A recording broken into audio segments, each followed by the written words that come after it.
Hello. ఓ ఏదో అయిందిరా. నేను వినపడుతూ ఉన్నానా? క్లారిటీ ఇవ్వండి. వెల్కమ్ చెప్పాను టైం రాలా. నేను ఏదో వైర్ దొక్కా, వైర్ పోయినట్టుంది. వినపడుతున్నానా? మన నవీన్ ఉన్నాడు. సరే నవీన్ అన్న, నితిన్ ఏదో వైర్ దొక్కారా. Good evening everyone. అందరూ బాగున్నారమ్మా? నేను బాగున్నారని అడగడం కూడా చాలా రేరు. నా బ్రెయిన్లో క్లాస్ స్టార్ట్ అవుతుందిరా అంటే ఏం చెప్పాలి, ఇంకెంత చెప్పాలి, ఇంత కంటెంట్ వేసుకుని వస్తా, చివరికి ఎంతో కొంత మిగిలిస్తా, దాన్ని మళ్ళీ నెక్స్ట్ క్లాస్కి పోస్ట్పోన్ చేస్తా. ఓకే, నితిన్ క్లారిటీ ఇచ్చేసాడు, క్లియర్. సరేనమ్మా, నాకు ఒక చిన్న రిక్వెస్ట్.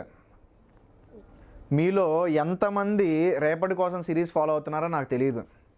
మీరు ఫాలో అవుతుంటే ఫైన్, మీరు ఫాలో కాకపోయినా సరే ఫైన్. ఎందుకో చెప్తానేనండి. మీలో చాలామంది డ్రాపర్స్ అయ్యి ఉండొచ్చు, లేదా మీలో చాలామంది కాలేజ్కి వెళ్ళి వచ్చి యూట్యూబ్లో క్లాసులు వినొచ్చు, రైట్? సో నేను ఇక్కడ 1 గంటన్నర చెప్తున్నా, ఇది వినాలి. మళ్ళీ ఆ రేపటి కోసంలో కొంచెం ల్యాగ్ వచ్చింది కాబట్టి 1 hour 30 minutes, 1 hour 50 minutes, 2 hours దాకా వీడియోలు పెడుతున్నా. సో ఒక ఫిజిక్సే 3.5 గంటకి రోజు మీరు కేటాయించాలంటే కష్టం. కానీ నా ఒక సజెషన్ ఏంటంటే, ఆ రేపటి కోసం సిరీస్ అనేది ఐఐటీలో 1000 ర్యాంక్ తెచ్చేంత వరకు ఎంత కంటెంట్ కావాలో అంత అయితే మాత్రం ఇస్తున్నా. నేను టాప్ 100లో రావడానికైతే కంటెంట్ ఇవ్వటం నేను ఒప్పుకుంటా, నేను అబద్ధం చెప్పాల్సిన అవసరం లేదు. కానీ 500 నుండి 1000 మధ్యలో రావడానికి ఎంతైతే కంటెంట్ కావాలో అంతైతే ఇస్తున్నా ఐఐటీలో. ఒకసారి కావాలంటే మీరు రేపటి కోసం సిరీస్ చూడండి, నేను డెప్త్ వెళ్తున్నాను లేదా మీకు కొంచెం అర్థమైంది. మీలో ఎవరైనా 10th వాళ్ళు, అంటే మీ తమ్ముడో మీ చెల్లో లేకపోతే మీ రిలేటివ్స్లో ఎవరైనా 10thలో ఉన్నారనుకో, వాళ్ళకి సజెస్ట్ చేయండి, వాళ్ళు ముందే చూసుకుంటారు. ఎవరైనా 11thలో ఉన్నారు, కాలేజీకి వెళ్తున్నారు, వాళ్ళకి ఒక్క మొక్క అర్థం కావట్లేదు, అది చూడమనండి. ఆ రేపటి కోసం సిరీస్ అనేది లిటరల్గా life line. Andhra and Telangana స్టూడెంట్స్కి అది లైఫ్ లైన్ లాగా. సో ఫ్రీగా చక్కగా ఆ కోర్స్ జరుగుతూ ఉంది. అది ఎన్ని రోజులు జరిగిద్దో తెలీదు, రైట్? దానికి ఏమంటారు, నా ఎంకరేజ్మెంట్ ఏంటి అని అంటే, ఎక్కువ మంది చూస్తున్నారు అనుకో, ఆబ్వియస్గా there will be more energy in to it. మన నాగేంద్ర అడుగుతున్నాడు, సార్ పీవైక్యూస్ క్రాష్ కోర్సులో చేస్తే సరిపోతుందా?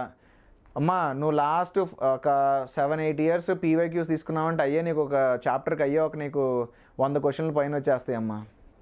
ఎందుకంటే చాలా షిఫ్ట్లు ఉన్నాయి కదా. ఒక 10 years తీసుకో, 10 years తీసుకుంటే నీకు దగ్గరగా ఒక 100 questions దాకా తేలుతాయి. ప్రతీక్ రాథోడ్ అడుగుతున్నాడు, already Naveen sir start the chemistry sir, please IIT foundation అమ్మా. మీకు ఏ ఫౌండేషన్ అయితే కావాలో అది రేపటి కోసం సిరీస్లో మన ఛానల్లోనే జరుగుతుంది. నేను మనబడిలో అయితే నేను లేనమ్మా, ఎందుకంటే ఒక పర్సన్ అన్ని చోట్ల ఉండలేడు కదా. సో ఏదైతే ఫౌండేషన్ మీకు కావాలో ఆ ఫౌండేషన్ బేసిక్ మ్యాథమెటిక్స్ అని రేపటి కోసం సిరీస్లో నేను చేశా, అది విను సరిపోతుంది. నాగేంద్ర, ఇప్పటి నుండి స్టార్ట్ చేస్తే ఐఐటీలో 1000 ర్యాంక్ లోపల వస్తుందా? ఛాన్సెస్ అయితే ఉన్నాయమ్మా. బిలో 1000 ఎప్పుడు ఛాన్స్ ఉంటుంది. సరే,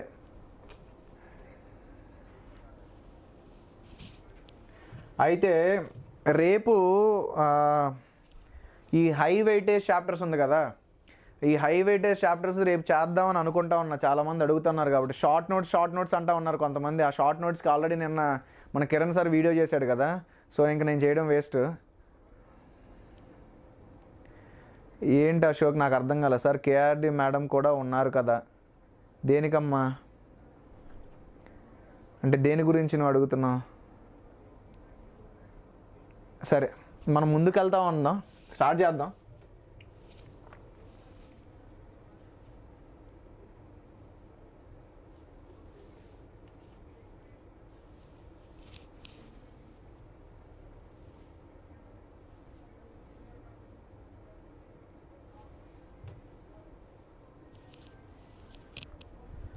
మీరు అడగండి అంతలోపు.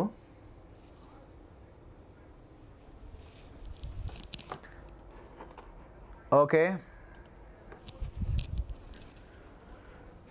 అట్లనే డ్రాపర్ కోసం కూడా చెప్పండి సార్. దేనికిరా? డ్రాపర్ కోసమా సార్? కరెంట్ ఎలక్ట్రిసిటీలో ఇవాళ టెస్ట్లో 30లో 10 కూడా చేయలేకపోయా. సరే చేద్దాం.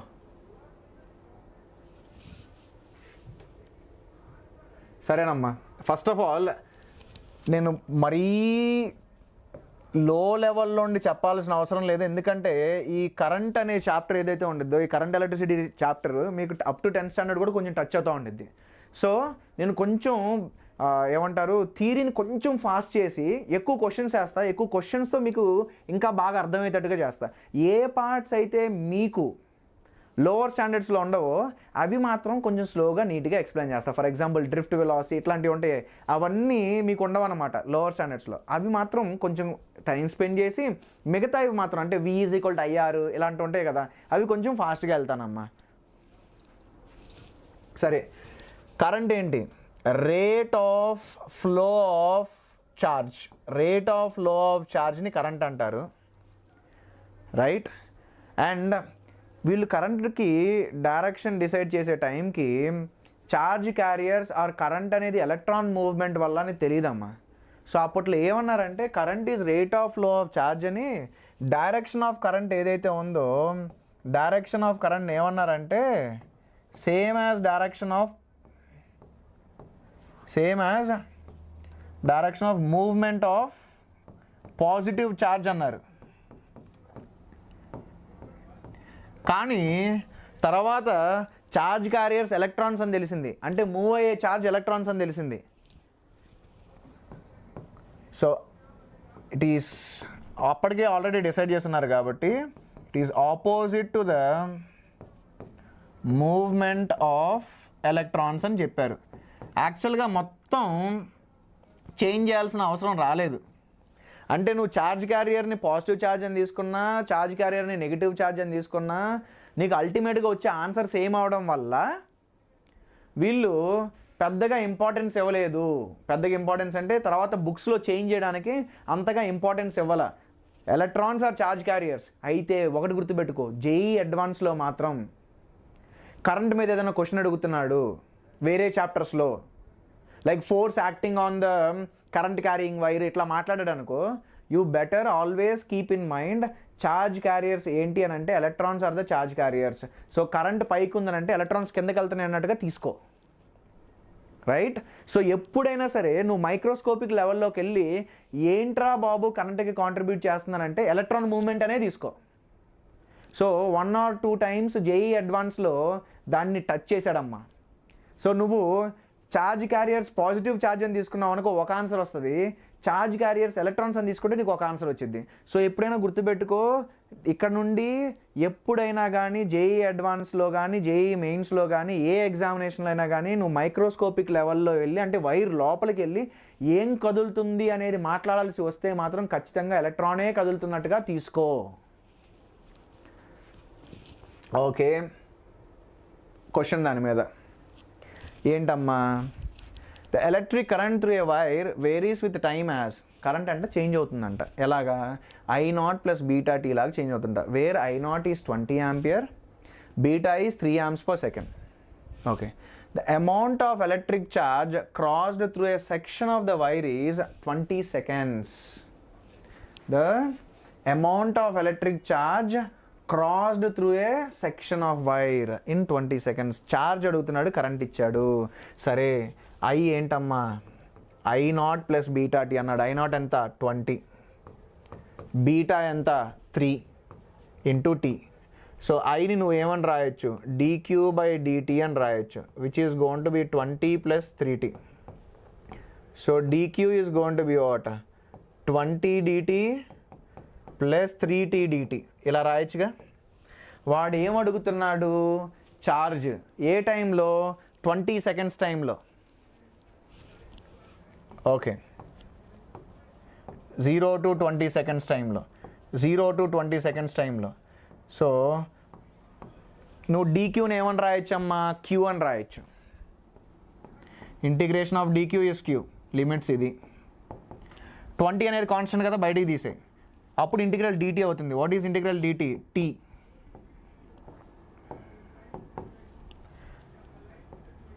What is integration of T dt? T² / 2, which is how much? 0 to 20. అప్పుడు క్యాపిటల్ క్యూ నీకు ఎంత వస్తుంది అని అంటే it is 20 into 20 minus 0 which will be 20 plus 3 into 20 square by 2 minus 0 square by 2 పెట్టాలి, but I'm saving time. So 20 into 20 400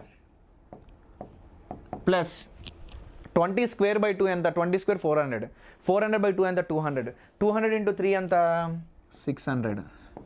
అప్పుడు total charge flowing ఎంత 1000. So ఎంత ఛార్జ్ ఫ్లో అయిందని అంటే 1000. ఒక్కోసారి అమ్మా క్యూ ఇస్తాడు, ఐ కనుక్కోమంటాడు, అప్పుడు డిఫరెన్షియేషన్ చేయాలి.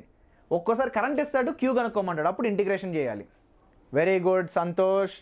సంతోష్ చాలా రోజుల తర్వాత కనపడ్డావరా.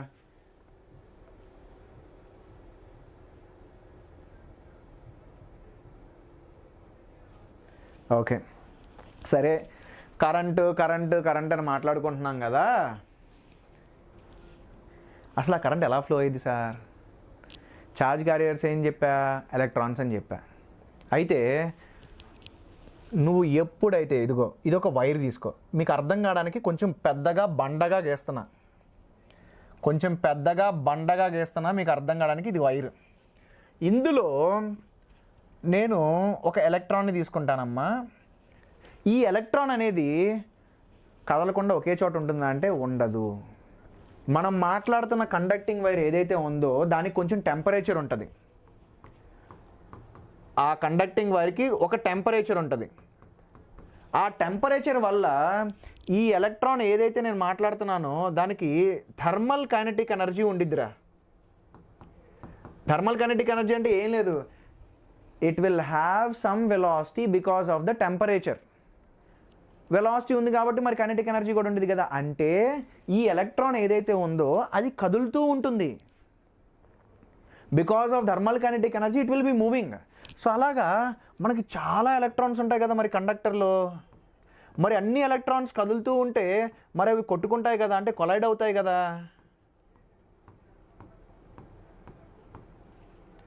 Yes, they will collide. Sir just ఇప్పుడే మీరు రేట్ ఆఫ్ మూవ్మెంట్ ఆఫ్ ఛార్జ్ని కరెంట్ అని అన్నారు, ఇక్కడేమో ఎలక్ట్రాన్స్ కదులుతున్నాయి అని అన్నారు. ఎలక్ట్రాన్స్ కదులుతున్నాయి అని అంటే అది మూవ్మెంట్ ఆఫ్ ఛార్జే కదా సార్. అది మూవ్మెంట్ ఆఫ్ ఛార్జ్ అని అంటే మరి కరెంట్ ఉండాలి కదా సార్. అంటే సార్ మీరు ఏం చెప్తున్నారంటే తీసుకెళ్ళి ఒక వైర్ని నేను పట్టుకున్నానంటే నాకు షాక్ కొట్టిద్దా, దాంట్లో కరెంట్ ఫ్లో అవుతుందా? అమ్మా ఛార్జ్ మూవ్ అవుతుంది, నేను ఒప్పుకుంటా. ఎలక్ట్రాన్స్ మూవ్ అవుతున్నాయి, నేను ఒప్పుకుంటా. కానీ కరెంట్ ఏంటంటే, కరెంట్ ఏంటి అని అంటే నువ్వు ఒక క్రాస్ సెక్షన్ తీసుకో. ఏంటి ఆ క్రాస్ సెక్షన్ అంటే ఒక ఏరియా అమ్మ. అంటే ఈ వైర్ ఉంది కదా, దీన్ని ఇలా కట్ చేస్తే నీకు ఒక క్రాస్ సెక్షన్ కనపడింది కదా, ఆ క్రాస్ సెక్షన్ తీసుకో. కరెంట్ ఏంటంటే ఈ క్రాస్ సెక్షన్లోండి ఎంత ఛార్జ్ అయితే క్రాస్ అయిద్దో that is the one which will contribute for current. Rate of flow of charge through this cross section is current. అయితే ఇక్కడ మనకి ఏం జరిగిద్ది అని అంటే ఎలక్ట్రాన్స్ ఉన్నాయి కదా, ఈ ఎలక్ట్రాన్స్ అన్నిటికీ ర్యాండమ్ డైరెక్షన్స్లో వెలాసిటీస్ ఉంటాయి. అలాగే కొన్ని ఎలక్ట్రాన్స్ ఇటువైపు ఉన్నాయి కూడా ఉంటాయి కదా. ఎన్ని ఎలక్ట్రాన్స్ అయితే లెఫ్ట్ సైడ్ నుండి రైట్ సైడ్ క్రాస్ అవుతాయో అన్నీ number of electrons right side నుండి లెఫ్ట్ సైడ్కి క్రాస్ అవుతాయి. అప్పుడు నార్మల్ కండిషన్స్లో మనకి నెట్ ఛార్జ్ క్రాసింగ్ ఎంత అనంటే నెట్ ఛార్జ్ క్రాసింగ్ ఎంత అనంటే ఇట్స్ 0. నెట్ ఛార్జ్ క్రాసింగ్ ఎంత అంటే అది 0. సరే,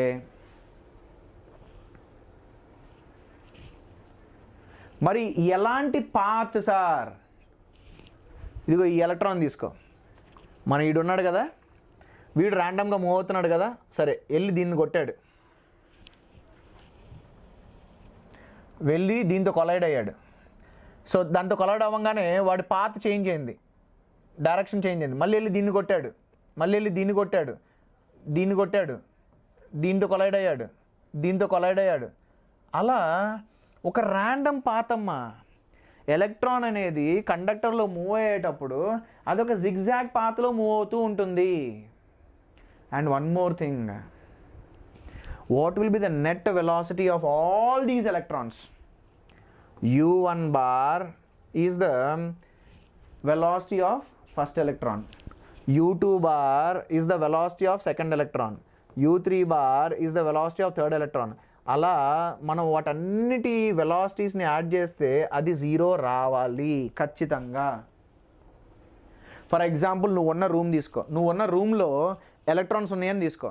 ఆ ఎలక్ట్రాన్స్ యొక్క యావరేజ్గా వాటన్నిటి యొక్క యావరేజ్ వెలాసిటీ అనేది towards right side of the room ఉందనుకో, కాసేపు తర్వాత ఎలక్ట్రాన్స్ మొత్తం రైట్ సైడ్ వైపు ఉండాలిగా. కానీ మనకు అలా జరుగుతుందా? జరగట్లా. అంటే ఎలక్ట్రాన్స్ ఏ డైరెక్షన్ని ఫేవర్ చెయ్యవు. సో యాజ్ ఏ హోల్ నువ్వు అన్ని ఎలక్ట్రాన్స్ని తీసుకుంటే అవి ఏ ఒక్క డైరెక్షన్లోనూ ఫేవర్ చెయ్యవు ఇన్ నార్మల్ కండిషన్స్. దాని అర్థం ఏంటి? They won't have any net velocity in any one direction. So velocity of all the electrons together should be what? 0. Okay, నా ఇప్పుడు నేనేం చేస్తానంటే నేను ఈ కండక్టర్ని డిస్టర్బ్ చేద్దామని డిసైడ్ అయిపోయా.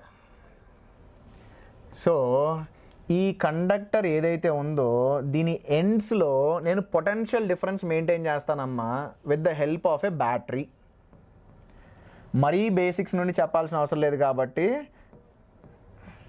బ్యాటరీ అనేది పొటెన్షియల్ డిఫరెన్స్ క్రియేట్ చేస్తుంది అనేది కూడా నేను ఎక్స్ప్లెయిన్ చేయను, ఎందుకంటే ఆ మాత్రం అయితే తెలుసు. ఇంకా మళ్ళీ ప్రతిదాన్ని డిగ్ చేసుకుంటూ లోపలికి వెళ్ళాం అనుకో ఇంకా చాలా పెద్దదైపోద్ది లెక్చర్, అందుకోసం.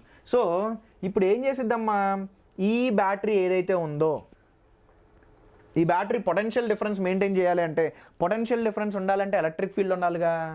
ఎలక్ట్రిక్ ఫీల్డ్ ఎక్కడి నుండి ఎక్కడికి వెళ్ళిద్దమ్మా? హయ్యర్ పొటెన్షియల్ నుండి లోవర్ పొటెన్షియల్కి వెళ్ళిద్ది electric field. So electric field ఎలా ఉంటుంది? ఇలా ఉంటుంది ఎలక్ట్రిక్ ఫీల్డ్. ఇప్పుడు ఏమైందిరా, ఒక్కసారిగా అన్ని ఎలక్ట్రాన్స్ మీద ఫోర్స్ యాక్ట్ అవుతుంది. ఏ డైరెక్షన్లో ఫోర్స్ యాక్ట్ అవుతుంది? ఈ డైరెక్షన్లో యాక్ట్ అవుతుంది. అది మ్యాగ్నిట్యూడ్ ఆఫ్ ఫోర్స్ ఎంత? దాని మ్యాగ్నిట్యూడ్ ఆఫ్ ఫోర్స్ అని అంటే ఇట్ ఈస్ ఈ క్యాపిటల్. అండ్ ఆ ఫోర్స్ ఏ డైరెక్షన్లో యాక్ట్ అవుతుంది? Opposite the direction of electric field. ఆ ఫోర్స్ అనేది అన్ని ఎలక్ట్రాన్స్ మీద యాక్ట్ అయిద్దమ్మా. అప్పుడు ఇప్పుడు నేను ఈ ఎలక్ట్రాన్ తీసుకున్నాను అనుకో, దాని యొక్క వెలాసిటీ నువ్వు u1 తీసుకో. అయితే ఇది నెక్స్ట్ కొలిజన్ చేసే లోపు, by the time it makes next collision, అది నెక్స్ట్ కొలిజన్ జరిగే లోపు దానికి ఎంత వెలాసిటీ వస్తుందో చూద్దాం. అది నెక్స్ట్ కొలిజన్ చేసే లోపు ఈ గ్యాప్లో ఎంత వెలాసిటీ వస్తుందో చూద్దాం. అయితే by the time it makes next collision మనకి ఎఫ్ బార్ ఏమని తెలుసమ్మా? మైనస్ ఈ బార్ అని తెలుసు. క్యూ ఇంటూ ఈ కదా, క్యూ మైనస్ ఈ. అప్పుడు యాక్సలరేషన్ ఎంతమ్మా? మైనస్ ఈ బార్ బై ఎం. సరే, ఆ యాక్సలరేషన్ కాన్స్టెంటా? అవును. ఎలా? ఈ charge of electron, capital E is electric field which is given by the battery and M is mass of the electron అంటే యాక్సలరేషన్ కాన్స్టెంట్. యాక్సలరేషన్ కాన్స్టెంట్ అయితే v is equal to u plus ad వాడచ్చా? Yes.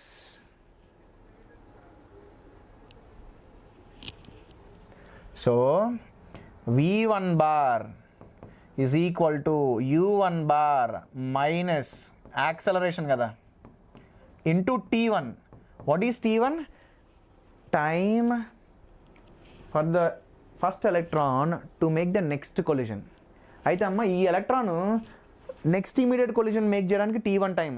అలాగే ఇంకొక electron ఉందనుకో, అది కూడా t1 టైంలోనే వేరే దాంతో కొలైడ్ అవ్వాలా? లేదుగా. ఈ ఎలక్ట్రాన్ t1 టైంలో నెక్స్ట్ కొలిజన్ చేసిందనుకో, నెక్స్ట్ ఎలక్ట్రాన్ ఏదైతే ఉందో అది కూడా t1 టైంలోనే కొలిజన్ చేయాలా? అలాంటి రూల్ ఏం లేదు. సో నేను సెకండ్ ఎలక్ట్రాన్ గురించి మాట్లాడినప్పుడు దాని యొక్క వెలాసిటీ u2 బార్ నేనేం తీసుకుంటానంటే time taken by that second electron to make collision t2 అని తీసుకుంటా. అలాగే థర్డ్ దానికి t3 అని తీసుకుంటా. అయితే నేను వీటన్నిటిని యాడ్ చేస్తా.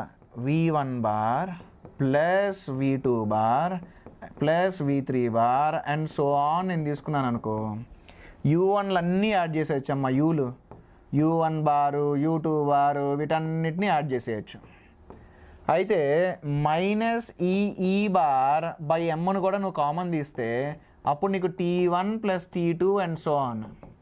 మనకి ఇది ఆల్రెడీ 0 అని తెలుసురా.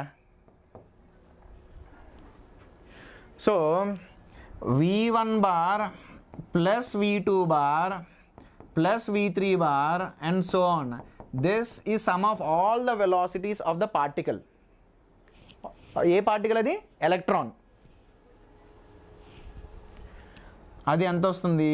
Minus E bar by M into this. అయితే ఇవన్నీ డిఫరెంట్ వెలాసిటీస్ గెయిన్ అయ్యాయి కదా, ఇవన్నీ డిఫరెంట్ వెలాసిటీస్ గెయిన్ అయ్యాయి కదా. మరి అవన్నీ డిఫరెంట్ వెలాసిటీస్ గెయిన్ అయినప్పుడు నాకు ప్రతి దాని గురించి మాట్లాడాలంటే కష్టం నాన్న. ఇప్పుడు కండక్టర్ తీసుకున్నాను అనుకో, అందులో కొన్ని కోట్ల ఎలక్ట్రాన్స్ ఉంటాయి. ప్రతి ఎలక్ట్రాన్ యొక్క ఇండివిజువల్ వెలాసిటీ నాకు ఎందుకు చెప్పు? నేను కండక్టర్ని చూస్తున్నా, రైట్? అంటే నేను బిగ్ పిక్చర్ చూస్తున్నా. సో నేనేం మాట్లాడతా అంటే యావరేజ్గా ప్రతి ఎలక్ట్రాన్ ఎంత వెలాసిటీతో ట్రావెల్ అవుతుంది అనేది కావాలి నాకు. ఇది some of all the velocities. నాకు యావరేజ్ కావాలంటే ఏం చేయాలి? Divided with the total number of electrons. డెంగ్, total number of electrons నేను క్యాపిటల్ అని తీసుకుంటున్నా, అప్పుడు ఇటు కూడా క్యాపిటల్ అని వచ్చింది కదా. మరి T1, T2, T3, T4 ఇవన్నీ ఏంటమ్మా? T1 is the time between two successive collisions for first electron. T2 is the time taken to make next collision. అంటే టైం గ్యాప్ బిట్వీన్ సక్సెసివ్ కొలిజన్స్ని మనం T1, T2, T3 అంటున్నాం. అలా మొత్తం time గ్యాప్ని add చేసి divided by total number వేసామనుకో, అప్పుడు మనకి ఏమొచ్చింది నాన్న? Average time to make next collision. దాన్నే మనం రిలాక్సేషన్ టైం అంటాం. Average time to make next collision is nothing but time between two successive collisions. దాన్నే మనం రిలాక్సేషన్ టైం అంటాం. ఎందుకు రిలాక్సేషన్ చెప్తా. నేనే ఎలక్ట్రాన్, నేను వెళ్ళి ఒకరిని గుద్దుకున్నా, మళ్ళీ గుద్దుకొని ఇంకొక కొలిజన్ చేసే లోపు నేను రిలాక్స్ అవుతాగా. అంటే నేను ఎవరితో కొలైడ్ అవ్వట్లేదుగా, అందుకనే దానికి పేరు రిలాక్సేషన్ టైం అని పెట్టారు. సరే, ఇదిగో whatever the average velocity all the electrons have gained because of this electric field, దాన్నే మనం డ్రిఫ్ట్ వెలాసిటీ అని అంటాం.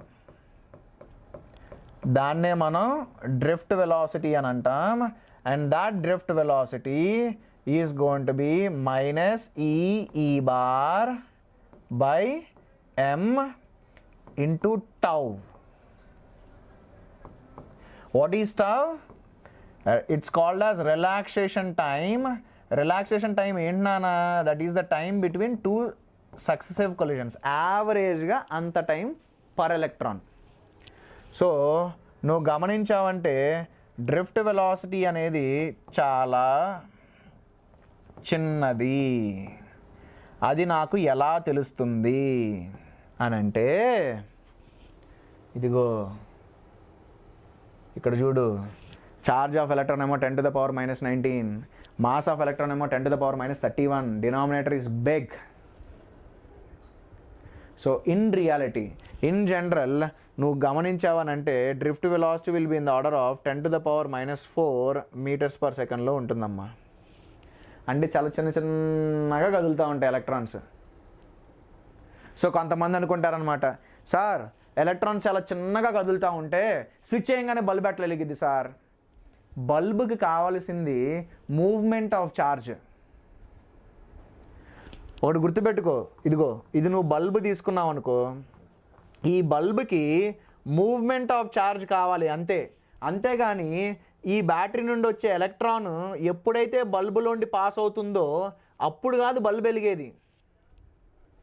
నువ్వు బ్యాటరీని కనెక్ట్ చేయగానే ఈ బ్యాటరీ ఏం చేస్తుందంటే చాలా ఫాస్ట్గా ఎలక్ట్రిక్ ఫీల్డ్ని ఎస్టాబ్లిష్ చేసేసిద్ది సర్క్యూట్లో. Electric field will establish almost instantaneously. ఆ ఎలక్ట్రిక్ ఫీల్డ్ ఏం చేస్తుందంటే ఉన్న అన్ని ఎలక్ట్రాన్స్ని ఒక్కసారిగా మూవ్ చేయడం మొదలెడుతుంది. మూవ్ చేయడం మొదలెడితే చాలు బల్బ్ వెలిగిద్ది. అందరికీ ఉన్న మిస్కాన్సెప్షన్ ఏంటంటే ఇక్కడ బ్యాటరీలో ఉన్న ఎలక్ట్రాన్ వెళ్ళి బల్బులోండి పాస్ అయితేనే బల్బు వెలిగిద్ది అని అనుకుంటారు. No, bulb needs movement of charge, movement of electrons. Bulb needs current, అంతే.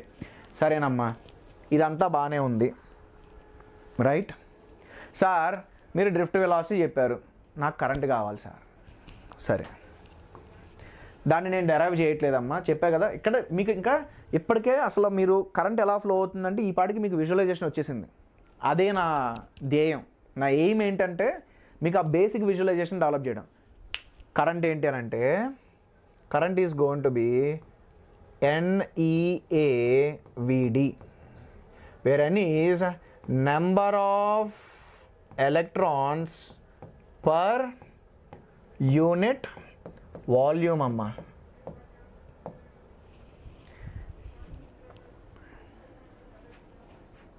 Number of electrons per unit volume. ఈ అనేది ఛార్జ్, ఏ అనేది ఏరియా ఆఫ్ క్రాస్ సెక్షన్, అదే మనం తీసుకునే కండక్టింగ్ వైర్ ఉండేది కదా దాని యొక్క cross sectional area, and VD అనేది డ్రిఫ్ట్ వెలాసిటీ. ఈ ఫార్ములా అనేది కొంచెం యూస్ఫుల్ నానా మీకు. అయితే మనం ఇంకో పారామీటర్ని కూడా తీసుకుంటామమ్మా. ఏంటి అది అని అంటే కరెంట్ డెన్సిటీ, అంటే కరెంట్ పర్ యూనిట్ ఏరియా. దాన్ని మనం J సింబల్తో రిప్రజెంట్ చేస్తాం. In fact it is J bar. So magnitude of J bar ఏంటి అని అంటే the amount of current divided by area, area of cross section. Direction of J bar ఏంటంటే direction of J bar at a location is same as direction of current at that location. ఈ same as direction of current at that location. అయితేనమ్మా నీకు ఐకి ఏకి relation ఉంది, ఐకి ఏకి relation ఉంది. అలాగే ఏమంటారు వీడికి ఈకి రిలేషన్ ఉంది. సో నేనేమన్నా జేని ఈని రిలేట్ చేయగలనా అని నాకు డౌట్ వచ్చింది. జేని ఈని రిలేట్ చేయగలనా అని నాకు డౌట్ వచ్చింది. అయితే మనకున్న ఏదైతే ఆ రిలేషన్ ఉందో ఐ బై ఏ నేనేమని రాయొచ్చు, ఐ బై ఏ నేనేమని రాయొచ్చు, NEVD అని రాయొచ్చు. ఐ బై ఏని నేను జే అని రాయొచ్చు. NE VD ఏమని రాయొచ్చు అమ్మ? VD అంటే మ్యాగ్నిట్యూడ్. సో నువ్వు మైనస్ అయిన పెట్టాల్సిన అవసరం లేదు. So E tau by M into E అని రాయొచ్చు. అప్పుడు జేని నువ్వు NE square tau by M. అమ్మ ఇది కాన్స్టెంటా కాదా? Yes, that is constant. N is number of electrons per unit volume. IIT Bombay question అడుగుతుంది, సార్ అడ్వాన్స్ బిలో 100 ర్యాంక్ రావాలంటే ఏం చేయాలి? బిలో 100 రావాలంటే ఎప్పటి నుండి అయితే కొంచెం కష్టం అమ్మా. బిలో 1000 అయితే అదొక తీరు, కానీ బిలో 100 అంటే బిలో 1000 రావడానికి నువ్వు ఎక్స్ అమౌంట్ ఆఫ్ ఎఫర్ట్ పెట్టాల్సి వస్తే బిలో 100 రావడానికి నువ్వు 20 టైమ్స్ ఎక్స్ పెట్టాల్సి వచ్చింది. అప్పుడు చాలా కొంచెం హై లెవెల్ బుక్స్ చేయాల్సి వచ్చింది అనమాట. శశిభూషణ్ తివారీ అని, పాత్ ఫైండర్ అని అట్లా. Sriram, very good sir, I'm able to do PYQs in Disha ఈబ్ set of every chapter but scared a little bit. ఎందుకు అన్నీ వస్తున్నప్పుడు ఇంకేం బాధ? సరే చూద్దాం దా.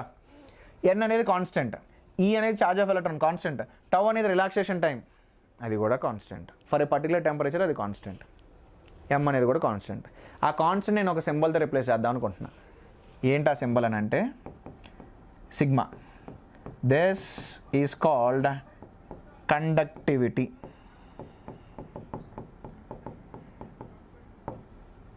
ఎందుకంటే ఇది ఎక్కువ ఉందంటే ఆటోమేటిక్గా నీకు కరెంట్ డెన్సిటీ ఎక్కువ ఉండిద్ది.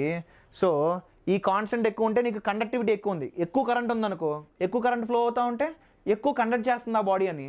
అంటే this is directly related to the nature of the body, whether it can conduct more or not. అందుకనే దాన్ని కండక్టివిటీ అని అన్నారు. అయితే నేను ఇంకొక వర్డ్ కూడా ఇంట్రడ్యూస్ చేస్తానమ్మా. ఏంటనంటే రెసిస్టివిటీ, విచ్ ఈస్ 1/σ. కండక్టివిటీకి ఇన్వర్స్ రెసిస్టివిటీ. రెసిస్టివిటీ ఏం మెజర్ చేస్తుందనంటే నువ్వు ఒక మెటీరియల్ తీసుకున్నావు అనుకో, అది ఎక్కువ రెసిస్టెన్స్ ఆఫర్ చేస్తుందా లేదా ఫ్లోకి అనేది రెసిస్టివిటీ డిసైడ్ చేస్తుంది. సో నువ్వు గమనించావంటే రెసిస్టివిటీ అయినా సరే కండక్టివిటీ అయినా సరే ఏ పారామీటర్స్ మీద డిపెండ్ అయ్యి ఉందమ్మా? Mass of electron, number of electrons per unit volume, E square which is charge square, tau which is relaxation time. అంటే నేను ఇప్పుడు దీని గురించి మాట్లాడాను అనుకో, ఈ మెటీరియల్ గురించి మాట్లాడాను అనుకో, ఆ మెటీరియల్ ఎంత లెంత్ అన్నా ఉండని, ఎంత ఏరియా అన్నా ఉండని, లెంత్ ఏరియాలు నీకు ఏమైనా కనపడుతుందా? లేదు. So resistivity doesn't depend on the physical dimensions of the body, but it depends on the body. ఎలా? ఎన్ ఉంది కదా, number of electrons per unit volume. మనం తీసుకునే మెటీరియల్ని బట్టి number of electrons per unit volume change అవుతాయి. Yes, it depends on the body, but it doesn't depend on the physical dimensions of the body. Depend అవ్వదు. Right? Okay, ఇవి మీకు తెలియాల్సిన కొన్ని ఇంపార్టెంట్ థింగ్స్. ఇప్పుడు మనం కొంచెం కామెంట్స్ చేయాలమ్మా. ఏం కామెంట్స్ చేయాలంటే, ఈ రిలాక్సేషన్ టైం ఉందే అది టెంపరేచర్ మీద డిపెండ్ అయ్యిద్ది కదా సార్. అర్థం కాల, టెంపరేచర్ మీద ఎలా సార్ అది డిపెండ్ అయ్యిద్ది అని అంటే, అమ్మ మీకు ఆల్రెడీ చెప్పా, ఎలక్ట్రాన్స్ అనేవి మూవ్ అవుతాయి. ఎందుకు మూవ్ అవుతాయి? వాటికి ఉన్న థర్మల్ కైనెటిక్ ఎనర్జీ వల్ల అవి మూవ్ అవుతాయి. థర్మల్ కైనెటిక్ ఎనర్జీ ఎక్కడి నుండి వచ్చింది? వాటికి ఉన్న టెంపరేచర్ బట్టి వచ్చింది. సో నువ్వు టెంపరేచర్ పెంచావు అనుకో, అప్పుడు ఏమైద్ది? In general for majority of materials నువ్వు టెంపరేచర్ పెంచంగానే వాటి యొక్క థర్మల్ కైనెటిక్ ఎనర్జీ, మెజారిటీ అంటే అన్నిట్లోనూ సరే, టెంపరేచర్ పెంచాము అని అంటే దాని థర్మల్ కైనెటిక్ ఎనర్జీ పెరిగిద్ది. అంటే ఎలక్ట్రాన్స్ ఫాస్ట్గా మూవ్ అవుతాయి. ఎలక్ట్రాన్స్ ఫాస్ట్గా మూవ్ అవుతున్నాయి అనుకో, అప్పుడు కొలిజన్స్ చాలా తొందరగా అవుతాయిగా. ఇప్పుడు ఇది ఈ రెండు ఉన్నాయి, ఇవి ఇలా మెల్లగా వెళ్ళి కొలైడ్ అయ్యే బదులు వాటి యొక్క ఎనర్జీస్ పెంచేసాను అనుకో, ఫాస్ట్గా కొలైడ్ అవుతాయిగా. అవి తొందరగా కొలైడ్ అవుతున్నాయి అంటే రిలాక్సేషన్ టైం తగ్గిద్దిగా. Yes, as temperature increases, relaxation time decreases. If n is almost constant, ఎందుకు ఆల్మోస్ట్ కాన్స్టెంట్ అన్నానంటే టెంపరేచర్తో పాటుగా n కూడా చేంజ్ అయిద్దమ్మా. అయితే కండక్టర్స్లో ఆ చేంజ్ అంటే number of free electrons per unit volume అనేది చేంజ్ అవుతూ ఉంటుంది. Number of free electrons per unit volume అనేది చేంజ్ అవుతూ ఉంటుంది టెంపరేచర్తో పాటుగా. కానీ కండక్టర్స్కి ఆ చేంజ్ చాలా తక్కువ. ఏం లేదమ్మా, నువ్వు టెంపరేచర్ పెంచావనుకో థర్మల్ ఎనర్జీ పెరిగిద్ది. అప్పుడు ఎక్కువ ఎలక్ట్రాన్స్ యాటమ్స్ నుండి ఫ్రీ అయిపోయి ఫ్రీగా తిరిగేస్తూ ఉంటాయి. అయితే కండక్టర్తో ప్రాబ్లం ఏంటంటే ఆ ఫ్రీగా తిరిగేవి ఆల్రెడీ చాలా ఎక్కువ కాబట్టి పెద్దగా చేంజ్ రాదు కండక్టర్లో.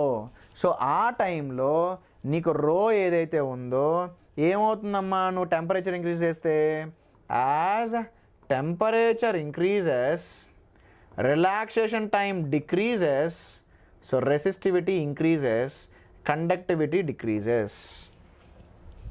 సో నువ్వు ఒక వైర్ మంచి కండక్టర్ లాగా ఉండాలి అని భావిస్తే నువ్వు ఆ కండక్టర్ని తక్కువ టెంపరేచర్లో మెయింటైన్ చేయి. Very good money, Anil very good, Santosh Lal very good, everyone very good. సరేనమ్మా, టెంపరేచర్ డిపెండెన్సీ కూడా మనం చూసేసాం. రో అనేది మాత్రం టెంపరేచర్ మీద డిపెండ్ అవుతుంది. సరే, ఈ క్వశ్చన్ చేద్దాం. ఇప్పటివరకు నేర్చుకున్న దాని మీద ఒక క్వశ్చన్ చేసేద్దాం. Drift velocity of electrons for a conductor connected in an electrical circuit is VD. The conductor is now replaced by another conductor with the same material. అమ్మ మెటీరియల్ సేమ్ ఉందనుకో, number of electrons per unit volume same ఉండేది, గుర్తుపెట్టుకో. సరే,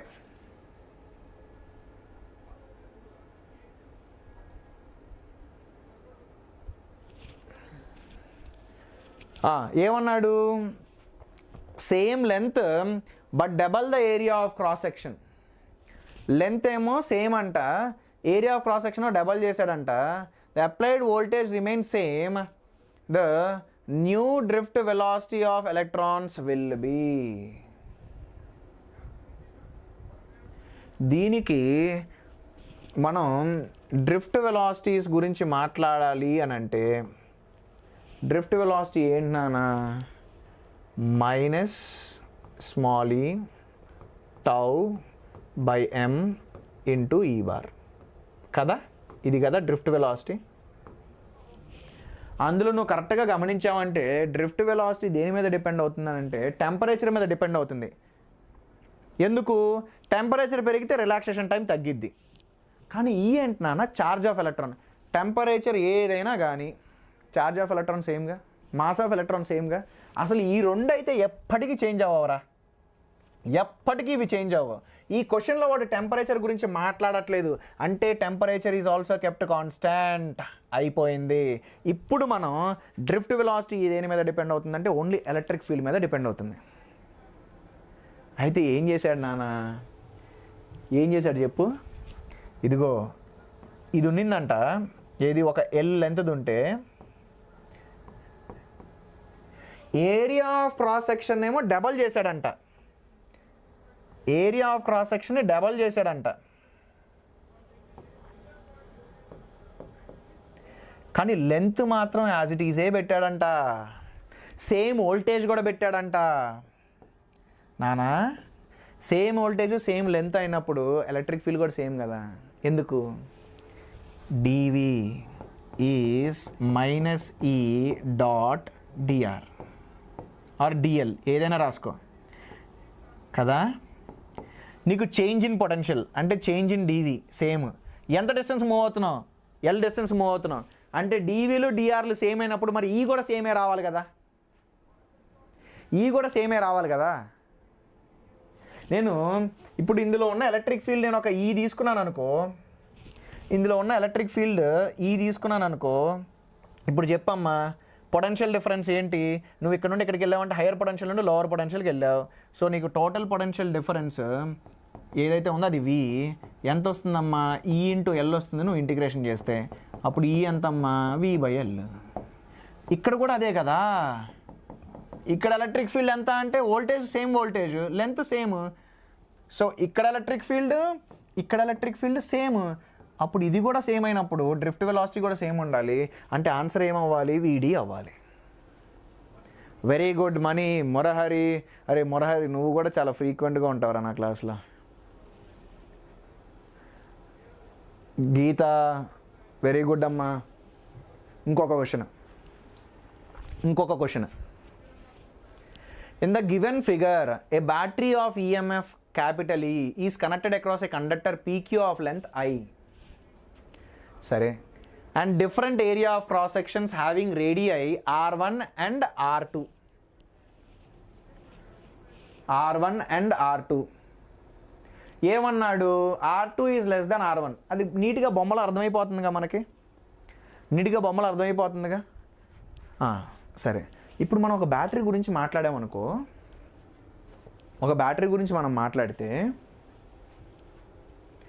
ఆ battery మొత్తం సర్క్యూట్లో ఒకే కరెంట్ని flow చేసిద్ది, అవునా? సో అది ఐ కరెంట్ని ఇస్తే అది ఐ కరెంట్ని తీసేసుకునిద్ది. సో నీకు దీంట్లో కూడా ఎంత కరెంట్ ఫ్లో అవుతుందని అంటే ఐ కరెంట్ ఫ్లో అవుతుంది. అయితేనమ్మా ఇప్పుడు మనం పీ పాయింట్ గురించి మాట్లాడదాం. ఏం చేసా? ఇప్పుడు మనం పీ పాయింట్ గురించి మాట్లాడదాం అండ్ క్యూ పాయింట్ గురించి మాట్లాడదాం. What is the current density at P చూద్దాం. JP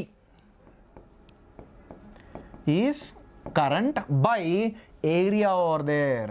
What is that? Pi r1 square. What is the current density at Q? I divided by pi r2 square. మనకి already తెలుసు నాన్న, as r1 is bigger than r2, దీని denominator ఎక్కువ కాబట్టి current density at Q will be more than the current density at P. అమ్మా ఇంకొకటి, మనకి జేకి ఈకి రిలేషన్ తెలుసు, జే ఈ సిగ్మా ఇంటూ ఈ. ఎక్కడైతే జే ఎక్కువ ఉంటుందో అక్కడ ఎలక్ట్రిక్ ఫీల్డ్ కూడా ఎక్కువ ఉండాలి. ఎక్కడైతే ఎలక్ట్రిక్ ఫీల్డ్ ఎక్కువ ఉంటుందో డ్రిఫ్ట్ వెలాసిటీ ఏంటి నాన్న, drift velocity is directly proportional to ఈ. ఎక్కువ ఎలక్ట్రిక్ ఫీల్డ్ ఉంటే ఎక్కువ డ్రిఫ్ట్ వెలాసిటీ ఉండేది, కానీ ఆపోజిట్ డైరెక్షన్లో మ్యాగ్నిట్యూడ్ వైజ్ ఈ ఎక్కువ ఉంటే డ్రిఫ్ట్ వెలాసిటీ కూడా ఎక్కువే. సరే, అంటే drift velocity at location Q is more than drift velocity at location P. ఇప్పుడు ఆప్షన్స్కి వెళ్ళిపోదాం. మొత్తం దీన్ని పోస్ట్ మార్టం చేస్తాం, ఇప్పుడు ఆప్షన్స్కి వెళ్ళిపోదాం.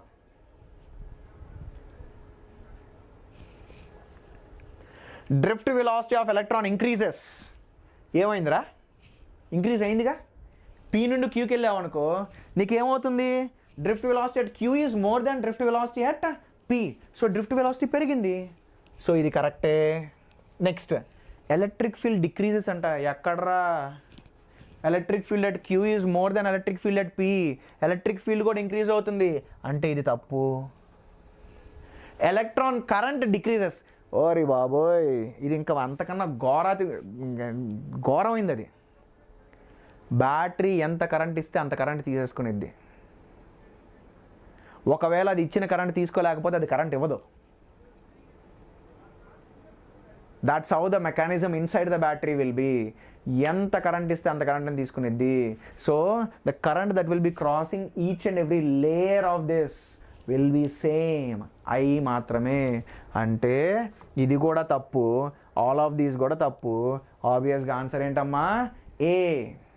అనిల్ వెరీ గుడ్ అమ్మా, very good Anil, very good Nitin. Sriram అడుగుతున్నాడు, సార్ పీవైక్యూస్ చేయగలిగితే మంచి ర్యాంక్ వస్తుంది కదా. పీవైక్యూ సాల్వ్ చేయగలిగితే ఆబ్వియస్గా నీ లెవెల్ ఆఫ్ సబ్జెక్ట్ ఆ లెవెల్ ఆఫ్ ఎగ్జామినేషన్కి మ్యాచ్ అవుతుంది అని అర్థం. ఆబ్వియస్గా నీకు మంచి మార్కులు రావాలి. మొరహరి వెరీ గుడ్ అమ్మా, అనిల్ వెరీ గుడ్ అమ్మా. సరే, నెక్స్ట్. అబ్బా, రెసిస్టెన్స్ ఆఫ్ రెసిస్టర్ రా. అంటే రెసిస్టర్ అంటే ఏం లేదమ్మా, నువ్వు తీసుకునే వైరే, దాన్నే రెసిస్టర్ అని అంటాం. దాని యొక్క సంతోష్ లాల్ వెరీ గుడ్. నేను ఇప్పుడు ఒక వైర్ తీసుకుంటున్నా, ఆ వైర్ యొక్క లెంత్ ఎల్, దాని యొక్క ఏరియా ఆఫ్ క్రాస్ సెక్షన్ అనేది ఏ. అయితే ఇది ఆఫర్ చేసే resistance is directly proportional to the length and is inversely proportional to the area of cross section. So ఈ రెండింటిని నేను ఒకే చోట పెట్టాను అని అంటే resistance will be directly proportional to L by A, where L is length of the resistor, A is the area of cross section of the resistor. ఆ ప్రపోర్షనాలిటీని నేను ఒక కాన్స్టెంట్తో రిప్లేస్ చేస్తే then it is going to be rho, where rho is resistivity. నీకు resistivity కూడా తెలుసు, you know resistivity. ఏంటమ్మా, ఎంతమ్మా రెసిస్టివిటీ? ఏది, ఇదిగో ఇది రెసిస్టివిటీ. అందుకే చెప్పా కదా, బేసిక్స్ని మాత్రం, మీకు తెలియని దాన్ని మాత్రం బాగా ఎక్స్ప్లెయిన్ చేస్తా, రైట్? మీకు తెలిసిన దాన్ని మాత్రం స్కిప్ చేయాలి. ఎందుకంటే మొత్తం సిలబస్ నేను 60 రోజుల్లో చెప్పాలంటే ఒకసారి నా వైపు నుండి కూడా ఆలోచించండి. నేను నా టీచింగ్ కెరీర్లో ఎప్పుడు క్రాష్ కోర్సులు చెప్పలేదు తెలుసా. నాకు చాలా లిటరల్గా నరకంగా ఉంది తెలుసా ఇవి చెప్పడం, కానీ మీకోసం చెప్తున్నా. ఎందుకో చెప్తా, నాకు చక్కగా నేను డీల్ చేసిన బ్యాచ్లు అన్నీ టాప్ బ్యాచ్లు, నాకు కావాల్సినంత టైం ఇస్తారు. షెడ్యూల్ సిలబస్ ఒకవేళ నేను చెప్పలేకపోయాను అనుకో, నా ప్రకారంగా సిలబస్ మారుస్తారు. లేదా మేము మాట్లాడుకుంటాం అనమాట, అరే సిలబస్ ఇక్కడ దాకా పెట్టండి అని చెప్పి మెసేజ్ పెడితే వాళ్ళు సిలబస్ అక్కడ దాకా పెడతారు. ఎప్పుడు ఇలా పరిగెత్తల. అండ్ నేను ఒక పాయింట్ చెప్తున్నాను అనుకో, నాకు 100 పాయింట్లు బ్రెయిన్లోకి వస్తున్నాయి ఒక్కోసారి. అందుకనే మీరు గమనిస్తున్నారు లేదో, ఆలోచిస్తూ ఉంటా, ఒక సెకండ్ ఆలోచిస్తా, చాలా ఉన్నాయి కదా ఇవన్నీ చెప్పలేము. అండ్ అవసరం లేదు కూడా మెయిన్స్ లెవెల్లో. సో నేను హ్యాబిచ్యుయేట్ అవుతా, నేను చాలా ఫాస్ట్ లెర్నర్ని, కంగారే లేదు. సరే, రెసిస్టెన్స్ అనేది రోయల్ బై ఏ. ఎందుకు చెప్పాను ఈ మాట అంటే, సార్ 60 రోజుల్లో సిలబస్ అంటున్నారు, మీరు ఒక చాప్టరే కంప్లీట్ చేశారు. కొంతమంది అంటే కామెంట్స్ పెట్టున్నారనమాట, సార్ ఎలక్ట్రోస్టాటిక్స్ మీరు 4-5 రోజులు చెప్పేశారు, అలా మరి మీరు 60 డేస్లో మీరు కంప్లీట్ చేయగలరంటే, అరే కొంచెం అటు ఇటు అయిద్దిరా, పర్లేదు, మీకు అర్థమైతే చాలు. మీరు మమ్మల్ని అలా టెన్షన్ పెట్టారనుకో, అప్పుడు నేనేంటి అరే సిలబస్ కంప్లీట్ చేయాలన్న రందిలో మీకు అర్థమైనా అర్థం కాకపోయినా కానీ ఇంక నేను ముందుకు వెళ్ళాల్సి వచ్చింది. అవసరం మనకి ఆల్రెడీ అది జరిగే కదా, మీకు ఆఫ్లైన్లో అర్థం కాకే కదా ఆన్లైన్కి వచ్చాం. ఒక కొంచెం అటు ఇటుగా అవుతుంది, చేద్దాం, చేయడం మాత్రం ఖచ్చితం. మీరు ఇన్ఫినిటీ సిరీస్లో చూడండి, 42 వీడియోలు చేశాను నేను. 42 వీడియోలు, సగం సిలబస్ చేస్తా. సరే అమ్మ ఒక్కసారి ఏం చేస్తాడంటే క్వశ్చన్స్ వాడు ఏమంటాడంటే ఇచ్చిన వైర్ని బలవంతంగా నేను ఎక్స్పాండ్ చేస్తా లేదా బలవంతంగా దాన్ని కంప్రెస్ చేస్తా అని అంటాడు. అప్పుడు ఏమవుతుంది, నువ్వు దీన్ని బలవంతంగా లాగావనుకో, దీని లెంత్ ఇంక్రీజ్ అయితే ఏరియా ఆఫ్ క్రాస్ సెక్షన్ తగ్గిద్దిగా. అంటే లెంత్తో పాటుగా ఏరియా ఆఫ్ క్రాస్ సెక్షన్లో కూడా నీకు చేంజెస్ వస్తాయి. కానీ వాడేం సింపుల్గా అంటాడంటే అరే బై నేను దాన్ని డబల్ లెంత్ చేసేస్తారా, అప్పుడు దాని రెసిస్టెన్స్ ఎంత అంటాడు. కానీ ఏరియా ఆఫ్ క్రాస్ సెక్షన్ గురించి ఇన్ఫర్మేషన్ ఇవ్వడు. So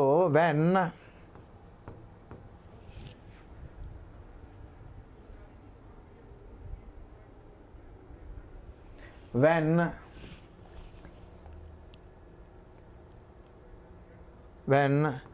length or area is forcefully changed, when length or area is forcefully changed, నువ్వు ఒకవేళ ఫోర్స్ఫుల్గా చేంజ్ చేస్తే కొత్త రెసిస్టెన్స్ ఏంటి అని అంటే ఆర్ డాష్ ఈజ్ రో అనేది చేంజ్ అవ్వదమ్మా. రో ఈజ్ మెటీరియల్ ప్రాపర్టీ. నువ్వు మెటీరియల్ చేంజ్ అయినంత వరకు రో చేంజ్ అవ్వదు. దానికి కొత్త లెంత్ ఉంటుంది, దానికి కొత్త ఏరియా ఉంటుంది కదా. అయితే if length information is given అంటే క్వశ్చన్లో if length information is given అంటే area of cross section information ఇవ్వాలా. అంటే ఫార్ములాలో నేను ఏదో ఒకటి చేసి ఏరియా ఆఫ్ క్రాస్ సెక్షన్ లేపేయాలి. సో దానికోసం నేను ఏం చేస్తా అంటే లెంత్ని మల్టిప్లై చేస్తా, లెంత్ని డివైడ్ చేస్తా. అప్పుడు area of cross section into length ఏమైద్దమ్మా, వాల్యూమ్ అయిద్ది. వాల్యూమ్ చేంజ్ అవ్వదుగా. సో నేను ఈ ఫార్ములాని ఏమని రాయొచ్చు, rho into L dash square by volume. ఇప్పుడు రో అనేది కాన్స్టెంట్, వాల్యూము కాన్స్టెంట్. అప్పుడు నువ్వు రో డాష్ని ఏమని అనొచ్చు, L dash square proportional to L dash square. అంటే నువ్వు లెంత్ డబల్ చేసావనుకో రెసిస్టెన్స్ 4 టైమ్స్ అయిపోద్ది. నువ్వు లెంత్ ట్రిపుల్ చేసావనుకో రెసిస్టెన్స్ 9 టైమ్స్ అయిద్ది. అదే నువ్వు లెంత్ని హాఫ్ చేసావనుకో రెసిస్టెన్స్ 1/4 అవుతుంది. ఒక్కొక్కసారి ఏరియా ఆఫ్ క్రాస్ సెక్షన్ గురించి ఇస్తాడమ్మా. If info about area is given, అప్పుడు నీకు ఏరియా మాత్రం ఉండాలి, లెంత్ ఉండకూడదు. సో ఏం చేద్దామంటే లెంత్తో మల్టిప్లై చేయి, ఏరియాతో మల్టిప్లై చేయి అండ్ ఏరియాతో డివైడ్ చేయి. ఏ డాష్ అప్పుడు rho volume by A dash square వస్తుంది. Then the resistance is inversely proportional to the area of cross section.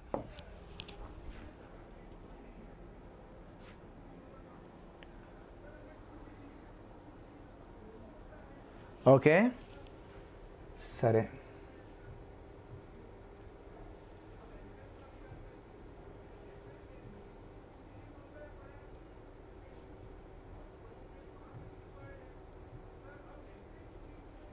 అంతేనా, ఇది చెయ్యి. ఏమన్నాడు, a wire of resistance 160 ohms is melted.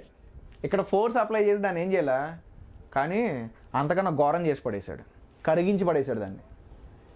కరిగించినప్పుడు కూడా నీకు వాల్యూమ్ చేంజ్ అవ్వదుగా. లైక్ కరిగించే మళ్ళీ నువ్వు దాన్ని సాలిడ్ ఫామ్లోకి మార్చినప్పుడు వాల్యూమ్ చేంజ్ అవ్వదు, నెగ్లిజిబుల్ చేంజ్ ఇన్ వాల్యూమ్ ఉంటుంది. A wire of resistance 160 ohm is melted and drawn into a wire, spelling mistake, drawn into a wire of 1/4 of its length. Length information ఇచ్చాడమ్మా. So నువ్వు resistance గురించి మాట్లాడాలి అని అంటే R1/R2 L1/L2 square. So R1 ఎంత? 160. L1 ఎంత? L1/L2 సరే L1. L2 ఎంత? L1/4 square, which will be 4 square. So 160/R2 is going to be 16. So what is the new resistance? 10 ohms. ఏ ఆప్షన్? D option. సో ఒకటి గుర్తుపెట్టుకోండి, ఫోర్స్ఫుల్గా change చేయాల్సిన అవసరం కూడా లేదు. ఇలాంటి సిచ్యువేషన్ కూడా రావచ్చు. అందుకనే నేను ఈ క్వశ్చన్ ఇచ్చా. సో నువ్వు ఫోర్స్ఫుల్గా చేంజ్ చేసినప్పుడు వాల్యూమ్ కాన్స్టెంట్, నువ్వు ఇలా మెల్ట్ చేసి మళ్ళీ దాన్ని సాలిడ్ ఫామ్లోకి మార్చినా వాల్యూమ్ కాన్స్టెంట్. ఎప్పుడైతే నీకు వాల్యూమ్ కాన్స్టెంట్ ఉండిద్దో అప్పుడు only length information, area information ఇచ్చి నీకు రెసిస్టెన్స్లు కనుక్కోమంటే this is how you do it. సరే Nitin, very good. Colour coding of resistors, especially రీసెంట్గా అంటే ఒక లాస్ట్ 4-5 ఇయర్స్లో కలర్ కోడింగ్ ఆఫ్ రెసిస్టర్స్ మీద క్వశ్చన్ అడుగుతున్నాడు రా. మీరు అనుకోవచ్చు, సార్ ఏంటి సార్ ఈ కలర్ కోడింగ్?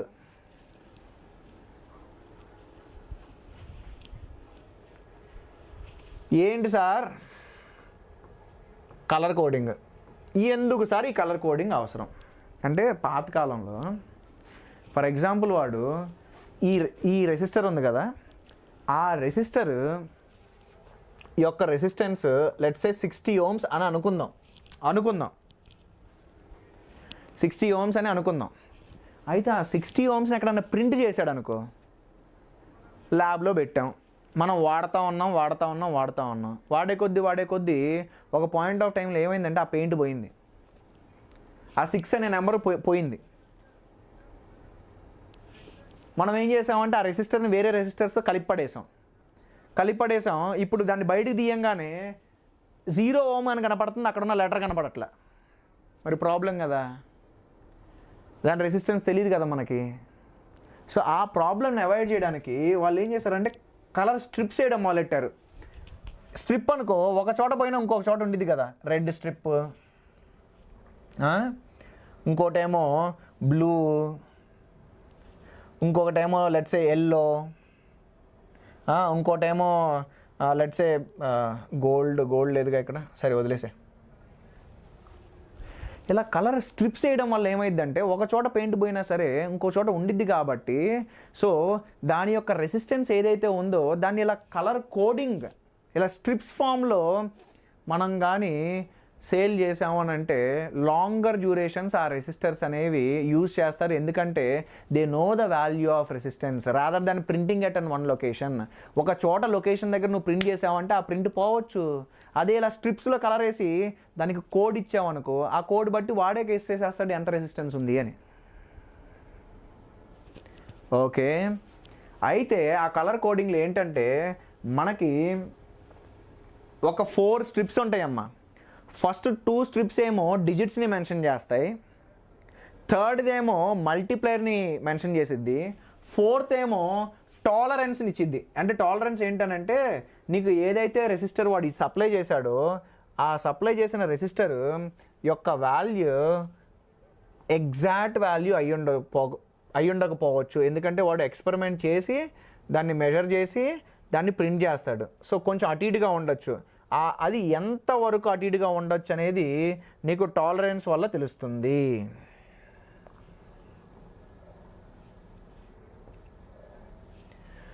మల్టీప్లేయర్ అమ్మా, దీనికి షార్ట్ కట్ ఏంటమ్మా మీకు తెలుసు కదా, B Roy Great Britain very good wife. B Roy Great Britain very good wife. ఇక్కడ మీరు గమనించారంటే నేను కొన్నిటిని క్యాపిటల్ లెటర్స్లో పెట్టా, అవే మనకి ఇంపార్టెంట్. ఇప్పుడు ఏమైందంటే ఏవి ఇంపార్టెంట్ రా బాబు అని అంటే చూడు, బి ROYGBVGW. జీ అనేది 2 సార్లు రిపీట్ అయింది, ఆ బి అనేది అయితే 3 సార్లు రిపీట్ అయిపోయింది. మరి కన్ఫ్యూజన్ వచ్చేసింది కదా. Black, brown, blue.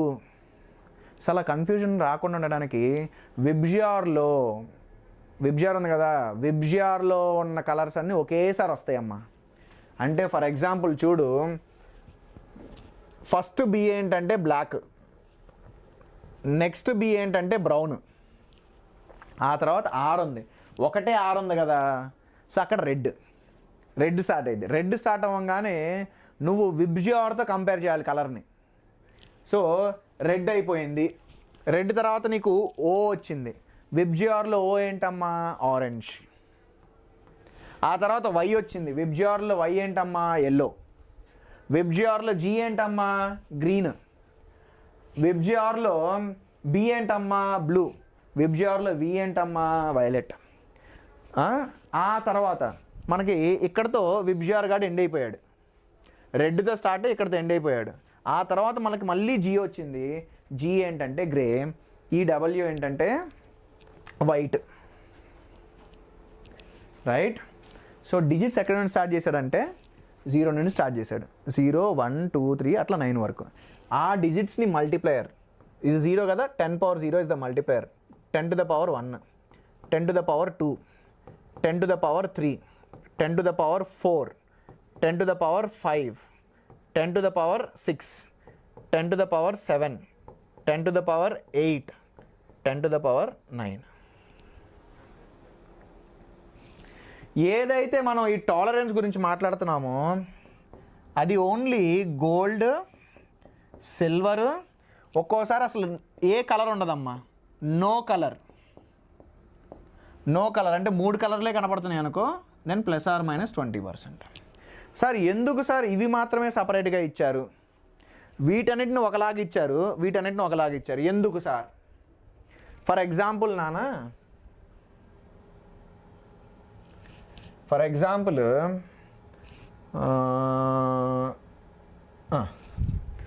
దీన్నే తీసుకుందాం. కోడింగ్ అంతా నువ్వు గమనించావంటే ఆ రెసిస్టర్ మీద రెడ్ ఉంది, బ్లూ ఉంది, ఎల్లో ఉంది, గ్రీన్ ఉంది. మీకు కనపడుతుందో లేదో నాకు తెలియదు కానీ రెడ్ ఉంది, బ్లూ ఉంది, ఎల్లో ఉంది, గ్రీన్ ఉంది. సో నేను దాన్ని ఇలా పట్టుకున్నాను అనుకో, ఫస్ట్ కలర్ నాకు రెడ్ వచ్చింది. అదే నేను ఇలా పట్టుకున్నాను అనుకో, రివర్స్లో పట్టుకుంటే నాకు ఫస్ట్ కలర్ ఏమొచ్చింది? గ్రీన్ వచ్చింది. మరి అదొక ప్రాబ్లంగా మనకి, అవునా కాదా? సో నేను పట్టుకునే దాన్ని బట్టి నా ఫస్ట్ కలర్ ఏంటో మారిపోతుంది. నేను యాజ్ ఇట్ ఈజ్ పట్టుకుంటే నా ఫస్ట్ కలర్ రెడ్, నేను రివర్స్లో పట్టుకుంటే నా ఫస్ట్ కలర్ గ్రీన్. మరి కన్ఫ్యూజ్ అయిపోతాం కదా. అందుకోసమే ఏదైతే 4th స్ట్రిప్ ఉండిద్దో ఆ 4th strip will give you tolerance. దాన్ని డిఫరెంట్ కలర్తో వేస్తాడు. నువ్వు రెసిస్టర్ని పట్టుకున్నావు, నీ ఫస్ట్ కలర్ గోల్డ్ కనపడుతుంది అనుకో, నువ్వు తప్పు పట్టుకున్నట్టు. మార్చాలి. గోల్డ్ అనేది నీకు 4th కలర్ అవ్వాలి. అందుకోసమే ఇలా ఇచ్చాడమ్మా సపరేట్గా. ఇలా డిఫరెన్షియేట్ చేయడానికి కారణం అయితే అదే. అర్థమైందా? సో ఇప్పుడు ఎలా చేద్దాం అంటే ఈ కలర్ కోడింగ్ని ఎలా అప్లై చేద్దాం అంటే ఒక క్వశ్చన్ ద్వారా ఎక్స్ప్లెయిన్ చేస్తాను మీకు.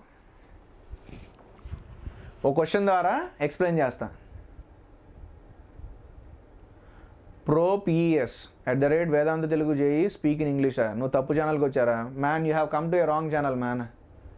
The name it self we have Vedanta Telugu JE and you are asking me to speak in English. This is a vernacular channel.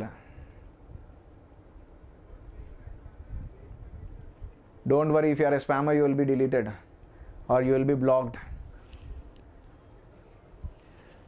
Okay, ఇదిగో ఫస్ట్ 2 కలర్స్ ఏదైతే ఉన్నాయో, first 2 colours gives you digit అని అన్నాను కదా, దాని అర్థం ఏంటో చెప్తా ఇప్పుడు. వైలెట్ ఉంది. నేను టేబుల్ వైపు వెళ్ళను, టేబుల్ని నేను చూడను, కౌంట్ చేస్తా. BB Roy ROY, BBROI, BB Roy, Great Britain, very అనేది ఏంటమ్మా? 8th. నాకు 8th అంటే మనం స్టార్ట్ చేసిన డిజిట్స్ 0 నుండి కదా. 8th కలర్ వచ్చినప్పుడు నీకు డిజిట్ ఏమవుతుంది? 7 అవుతుంది. Okay, my first digit is 7.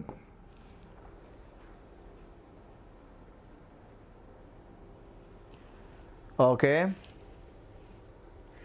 Green మళ్ళీ అమ్మ, B B Roy, ROY Roy, great. Green అనేది మనకి విబ్జార్లో ఉండేది కాబట్టి 6th అనేది గ్రీన్, అంటే దాని డిజిట్ ఏంటి 5. సో 75 ఇంటూ మనకి మల్టిప్లయర్ కావాలి. మల్టిప్లయర్ అంటే రెడ్, బీబీ రాయ్, R అనేది 3rd, అంటే ఎన్నో డిజిట్ 2nd డిజిట్ కదా, ఎందుకంటే మనం 0 నుండి స్టార్ట్ చేస్తాం కదా. So multiplier 10⁻². అయితే ఇక్కడ వరకు వచ్చిన తర్వాత మనకి 4th ఏమిస్తుందంటే దాంట్లో ఎంత చేంజెస్ ఉండొచ్చు అనేది ఇచ్చిద్దమ్మా. అంటే మనకి ఇచ్చిన రెసిస్టర్లో ఎంత చేంజెస్తో రెసిస్టెన్స్ ఉండొచ్చు, ఎందుకంటే వాళ్ళు క్యాలిక్యులేట్ చేసి దాని మీద ప్రింట్ చేసేస్తారు. ఆ క్యాలిక్యులేషన్లో మిస్టేక్స్ ఉండొచ్చు కదా. సో +or- సమ్ వాల్యూ ఉండొచ్చు. ఏంటి అని అంటే +or- గోల్డ్ కాబట్టి 5%. గోల్డ్ కాబట్టి it's going to B 5%. This will be the resistance of this resistor. So first two digits అనేవి నీకు నెంబర్స్ ఇస్తే, ఫస్ట్ 2 డిజిట్స్ అనేవి ఫస్ట్ 2 కలర్స్తో వస్తాయి. మల్టిప్లయర్ 3rd కలర్తో వచ్చింది, 4th కలర్తో నీకు టాలరెన్స్ వచ్చింది. సరేనమ్మా. ఇది కాకుండా మనకి ఆల్రెడీ మీకు గుర్తుంది అని అంటే రెసిస్టివిటీ అనేది టెంపరేచర్ మీద డిపెండ్ అవుతుందిగా.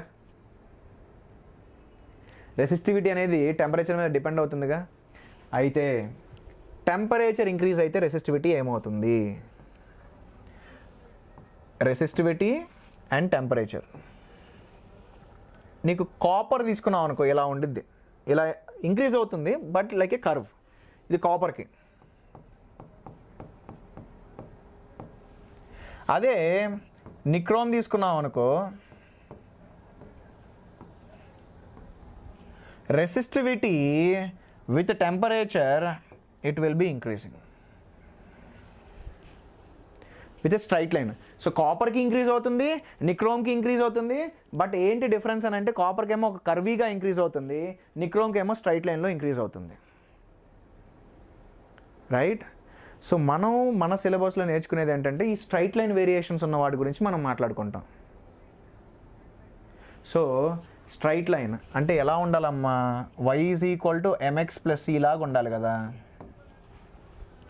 సో దాని డిపెండెన్సీ ఎలా ఉండిద్దంటే రెసిస్టివిటీది ρ = ρ0 × 1 + alpha delta t, or ρ = ρ0 × 1 + alpha t - t0. This is how the resistivity is going to be changing with respect to temperature. And what is alpha? Alpha is going to be called as temperature coefficient. Alpha is temperature coefficient. What is ρ0? ρ0 is the resistivity at T0 temperature. What is ρ? ρ is resistivity at T temperature.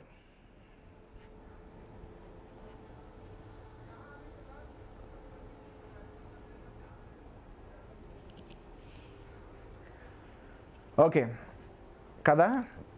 కానీ మనకి resistivity మీద అడగడమ్మా ఏమడుగుతాడని అంటే resistance గురించి అడుగుతాడు. ఏదైతే మనకు resistivity మనకు వచ్చిందో దానికి లెంత్ని, ఏరియా ఆఫ్ క్రాస్ సెక్షన్ని మల్టిప్లై చేస్తా. జనరల్గా మనం మాట్లాడే టెంపరేచర్ చేంజెస్లో మనం మాట్లాడే కండక్టర్స్కి పెద్ద చేంజ్ అవ్వదమ్మా length, area of cross section. So నువ్వు దాని length, area of cross sections చేంజెస్ని పట్టించుకోవాల్సిన అవసరం లేదు. సో అది నేను ఎక్స్ప్లెయిన్ చేస్తా ఫ్యూచర్లో, థర్మల్ ప్రాపర్టీస్ వచ్చినప్పుడు ఎక్స్ప్లెయిన్ చేస్తా.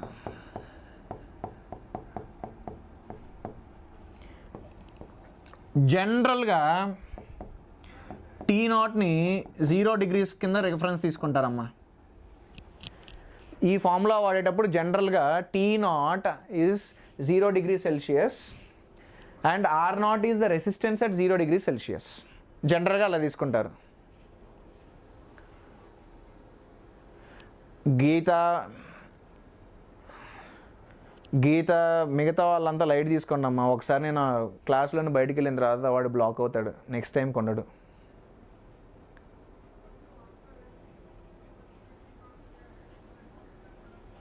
సరే చెయ్యి, ఆ ఫార్ములా వాడి ఇది చెయ్యి. కానీ నీకు ఒకటి చెప్పా, ఆ ఫార్ములా వాడేటప్పుడు ఇన్ జనరల్ వాడి రెఫరెన్స్ T0ని 0 డిగ్రీ సెల్సియస్ తీసుకొని చేస్తాడు. సరే ఒకసారి చేస్తా ఉండండి అమ్మ, వీడిని ఇప్పుడే బ్లాక్ చేపిస్తా. చేస్తా ఉండండి.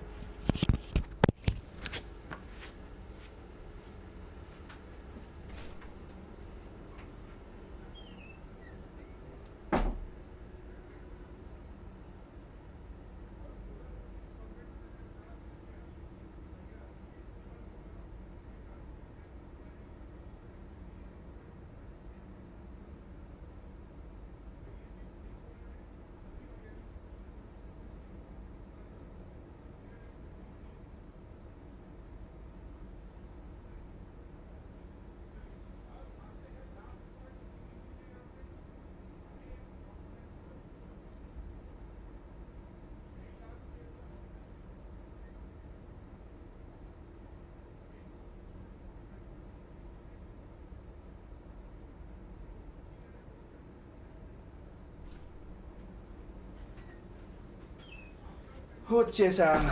అబ్బా మనోడు ఇంక బాదర్ చేయట్లే.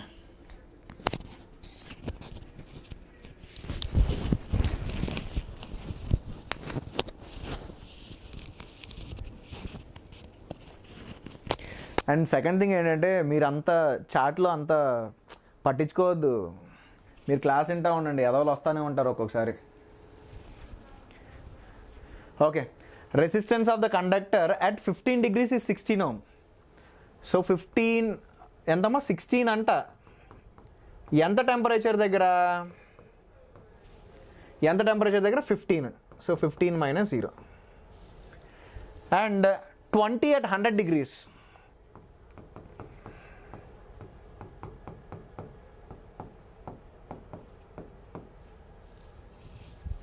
సో ఈ రెండు ఇన్ఫర్మేషన్స్ మనకు తెలుసు, వాడు ఇచ్చాడు. ఇందులో ఉండి ఆల్ఫా క్యాలిక్యులేట్ చేయమంటున్నాడు, అంటే R0 లేదు. సో R0ని తీసేయాలి అని అంటే you do equation 1/2. So 16/20, 4 4s and 4 5s. So 4/5 is 1 + 15 alpha by 1 + 20 alpha. So 4 + 80 alpha is 5 + 75 alpha. అంటే 5 alpha is going to be 1. అంతేనా? 15 5 75. ఓకే, ఇప్పుడు ఆల్ఫా ఏంటి 1/5 వస్తుంది. అరే క్యాలిక్యులేషన్ మిస్టేక్ ఏమైనా చేశానో చూడండి. లేదు, అప్పుడు ఆన్సర్ లేదు. I'm getting 1/5 which is 0.02. లేదా ఇలా ట్రై చేసి చూడండి. ఏంటనంటే R = R0 × 1 + ఆల్ఫా ∆t అన్నాడు కదా. సరే, ∆t అనేది ఫార్ములా కదా. జనరల్గా JEE మెయిన్స్లో T0ని 0 తీసుకుంటారు అన్నాను కదా. సో ఇక్కడ నువ్వేం చేస్తావంటే కంపారిజన్ 100కి 15కి చేసి చూడు ఒకసారి. అంటే 100 - 15 తీసుకున్నావు అనుకో, R ఏంటమ్మా, R 100 degrees దగ్గర R ఎంత 20, 15 degrees దగ్గర ఎంత 16. పోనీ ఇలా చేసి చూడండి ఒకసారి. మెజారిటీ ఆఫ్ ద క్వశ్చన్స్లో మనకి T0 0 తీసుకుంటే కరెక్ట్ ఆన్సర్ వచ్చింది. సో 20/16 ఎంత నీకు 5/4 ఈజ్ 1 + ఆల్ఫా బై ఇది. సో ఇది తీసుకెళ్ళామంటే నీకు 1/4 వస్తుంది. So alpha is going to B 1/4 × 85. అంటే 1/340. 340. అంటే క్లోజ్ టు 0.003 అనుకుంటా.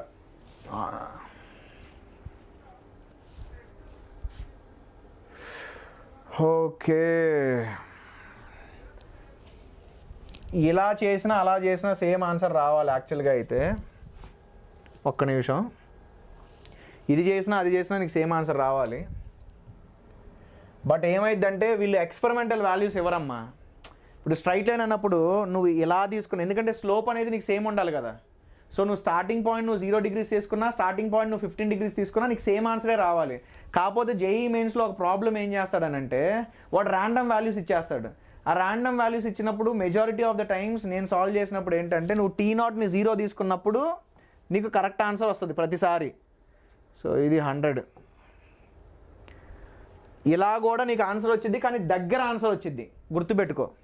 అదే వాడు ప్రాపర్ ఎక్స్పెరిమెంటల్ వాల్యూస్ ఇస్తే మాత్రం 2 విధాలుగా నీకు కరెక్ట్ సేమ్ ఆన్సరే రావాలి. సరేనమ్మా, ఇప్పుడు ఏమవుతుంది, ఇది 400 అయింది కదా, చెయ్యి. 400 అవుతుంది ఇది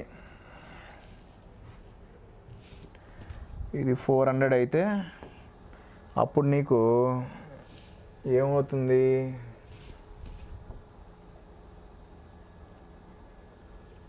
4 into 400 కదా, 325 ఆల్ఫా అనేది 1 అవుతుంది. అప్పుడు ఆల్ఫా ఎంత అంటే 1/325. ఇక్కడ ఆల్ఫా ఎంత వచ్చింది, 1/340. దగ్గరగానే వచ్చాయిగా. యాక్చువల్గా దగ్గర కూడా రాకూడదు, ఎగ్జాక్ట్ రావాలి.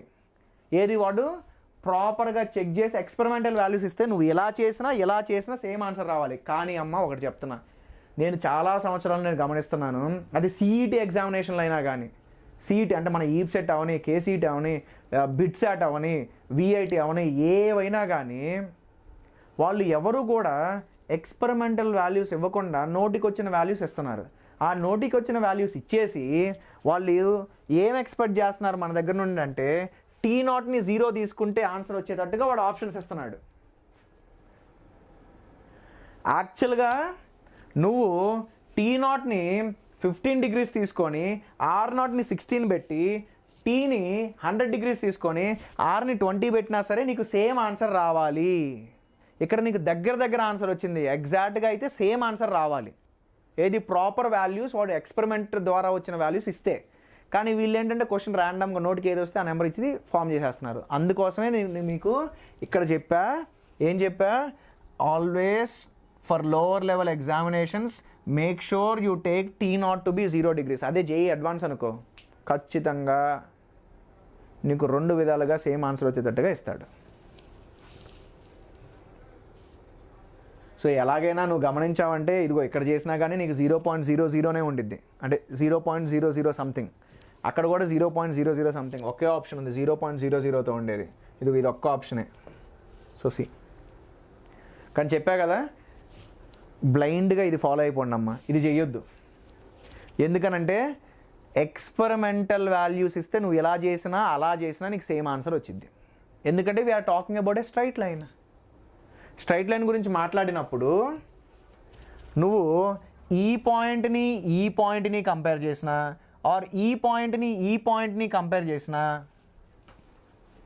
నీకు సేమే రావాలి. ఎందుకంటే మనం మాట్లాడుతుంది స్ట్రైట్ లైన్ గురించి కాబట్టి. సరేలే, ఓకే. ఓమ్స్లో ఏంటన్నా V = IR. సో అది కొంచెం ఫాస్ట్గా చేసేద్దాం. ఏంటంటే నువ్వు ఒక రెసిస్టర్ తీసుకొని ఆ రెసిస్టర్ అక్రాస్ నువ్వు కానీ వోల్టేజ్ని చేంజ్ చేస్తే then you plot the graph between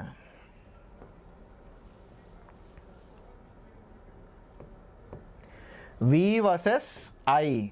ఒక యామ్మీటర్ కూడా పెట్టు. యామ్మీటర్ ఏం చేస్తుంది అంటే అందులో ఉన్న కరెంట్.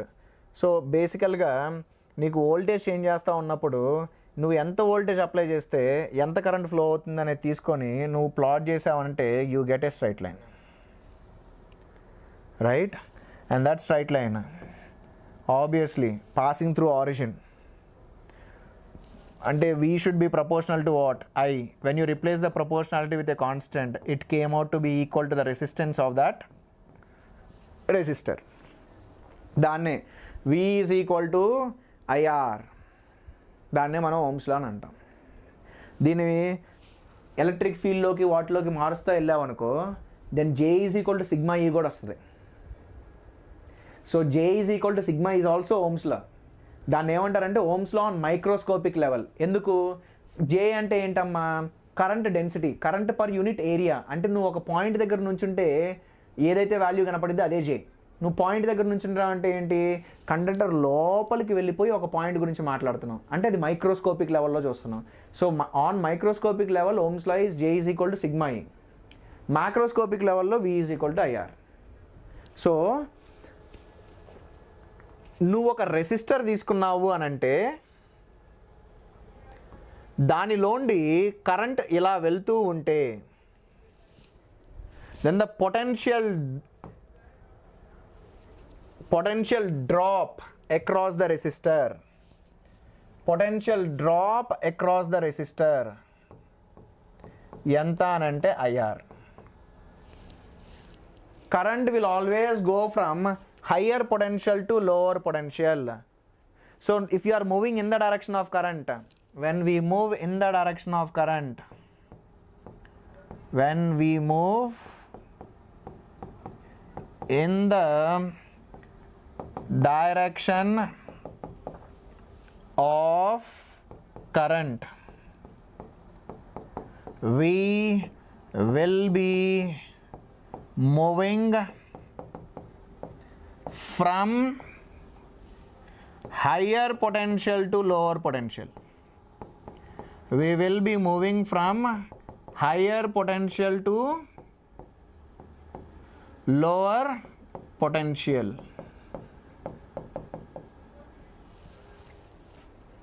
దాని అర్థం ఏంటి? ఫర్ ఎగ్జాంపుల్ నేను ఈ పాయింట్ని A అని తీసుకుంటా, ఈ పాయింట్ని B అని తీసుకుంటా. పొటెన్షియల్ అట్ A ఎక్కువ, పొటెన్షియల్ అట్ B ఎక్కువ అంటే potential at location A is more than potential at location B. ఎందుకంటే I can clearly see that the current is moving from A to B. Current flows from higher potential to lower potential. Positive terminal of the battery నుండి negative terminal of the బ్యాటరీకి వెళ్తుందని తీసుకుంటాం direction of current. సరే, మరి ఎంత sir దీని మధ్య difference అని అంటే, నేను ఒక రెసిస్టర్ అక్రాస్ వెళ్ళినప్పుడు పొటెన్షియల్ ఎంత డ్రాప్ అవుతుంది అని అంటే IR డ్రాప్ అవుతుంది. సో నేను ఇలా మూవ్ అయితే, if I'm moving like this from A to B అంటే I'm starting at location A, అంటే నేను VA పొటెన్షియల్ దగ్గర స్టార్ట్ అవుతున్నా. నేను ఇలా కదలడం వల్ల ఏమవుతుంది? పొటెన్షియల్ డిక్రీజ్ అవుతుంది. ఎంత చేంజ్ అవుతుంది పొటెన్షియల్ అంటే IR, ఎందుకంటే మనం మాట్లాడుతుంది రెసిస్టర్ కాబట్టి. సో నేను ఇక్కడ -IR రాస్తా. ఎందుకు రాస్తున్నాను? Why did I write -IR? నేను ఇక్కడ నుండి ఇక్కడికి వెళ్ళేటప్పుడు I'm moving in the direction of current, అంటే పొటెన్షియల్ డిక్రీజ్ అవ్వాలి, అంటే పొటెన్షియల్ అట్ B అనేది తగ్గాలి. అండ్ ఇది ఎంత పొటెన్షియల్ డిఫరెన్స్ అనేది క్రియేట్ చేస్తుందనంటే IR చేసింది. అంటే పొటెన్షియల్ డ్రాప్ ఎంత దాని అక్రాస్ అంటే IR. అంటే IR అనేది చేంజ్ అవ్వాలి. అది +IR -IR అని డిసైడ్ చేయాలని అంటే నేను డైరెక్షన్ ఆఫ్ కరెంట్లో ట్రావెల్ అయినప్పుడు A దగ్గర నుండి Bకి వెళ్తున్నప్పుడు B దగ్గర పొటెన్షియల్ తక్కువ ఉండాలి Aతో పోలిస్తే. అప్పుడు A పొటెన్షియల్లోనే నువ్వు IR సబ్ట్రాక్ట్ చేస్తేనే B అనేది తక్కువ ఉంటుంది. అదే నువ్వు VA +IR రాసావు అనుకో, అప్పుడు VB is more than VA. So బ్లైండ్గా మీకు మెమరైజ్ చేసుకోవడానికి మీకు క్లాస్లో ఏం చెప్తారంటే, if you move in the direction of current, potential difference across the resistor is -IR. If you move opposite to the direction of current, potential difference across the resistor is +IR. అది చెప్తారు మీకు, అలా చెప్తారు.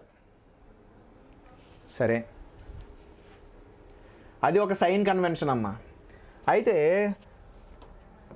KCL, Kirchhoff's current law, దాన్నే మనం junction లా అని కూడా అంటాం. ఏంటదనంటే, నువ్వు ఒక జంక్షన్ తీసుకొని మల్టిపుల్ వైర్స్ కనెక్ట్ అయి ఉన్నాయి జంక్షన్కి అని తీసుకుంటే, ఒక I1 కరెంట్ ఎంటర్ అవుతుంది, I2 కరెంట్ ఎంటర్ అవుతుంది, I3 కరెంట్ ఎంటర్ అవుతుంది, I4 కరెంట్ అనేది లీవ్ అవుతుంది, I5 కరెంట్ అనేది లీవ్ అవుతుంది. సో ఏంటి అని అంటే జంక్షన్ దగ్గర ఏ మాత్రం కూడా కరెంట్ అక్యూములేట్ అవ్వదు. ఒకవేళ అవుతూ ఉంటే మనకి ఈ పాటికి తెలిసేది. ఎందుకో చెప్పనా, ఎంటర్ అయ్యే ఛార్జు వెళ్ళే ఛార్జు సేమ్ లేదనుకో, ఆ జంక్షన్ దగ్గర ఛార్జ్ అక్యూములేట్ అయ్యిద్ది. ఛార్జ్ అక్యూములేట్ అవుతూ ఏమవుతుందంటే ఒక పాయింట్ ఆఫ్ టైంలో అది ఎయిర్లోకి డిశ్చార్జ్ అయ్యింది, స్పార్క్ లాగా. మరి మన ఇంట్లో చాలా కనెక్షన్స్ ఉన్నాయిగా, చాలా జంక్షన్లు ఉంటాయిగా. మరి ఆ జంక్షన్ దగ్గర నుండి నీకు స్పార్క్లు వినపడుతున్నాయా? వినపడట్లేదంటే ఏంటి, ఎంత ఛార్జ్ అయితే ఎంటర్ అవుతుందో అంత ఛార్జ్ లీవ్ అవుతుంది. అండ్ సెకండ్ థింగ్, నేను ఇంత ఎక్స్ప్లెనేషన్ ఇవ్వవసరంలా, it's a law, it's an experimentally observed quantity. సరే, ఏంటనంటే sum of the currents entering should be equal to sum of the currents leaving.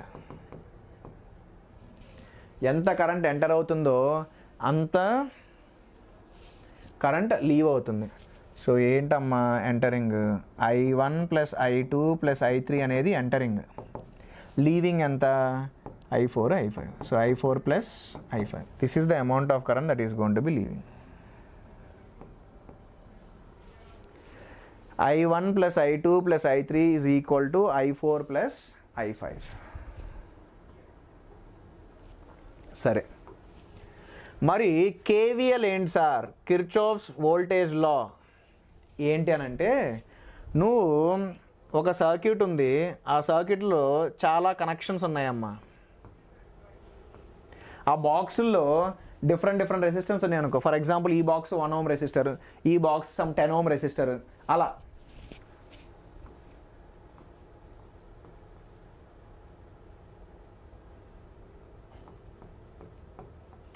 ఏదో ఒకటి తీసేసుకో. అయితే నువ్వు ఫర్ ఎగ్జాంపుల్ ఇక్కడ స్టార్ట్ అవుతున్నావు అంటే ఒక ఏ పాయింట్ దగ్గర స్టార్ట్ అవుతున్నావు. ఇదంతా తిరుక్కొని మళ్ళీ ఇక్కడికే వచ్చావు అనుకో, నువ్వు ఎక్కడ స్టార్ట్ అయ్యావు అక్కడికి వచ్చావుగా. What is the starting potential? Starting potential ఏంట్రా బాబు అని అంటే, పొటెన్షియల్ అట్ లొకేషన్ ఏ. మళ్ళీ what is the ending potential? ఏంటి అని అంటే, మళ్ళీ కూడా నువ్వు ఏ దగ్గరే ఉన్నావు కాబట్టి విఏనే. మరి what is the potential difference?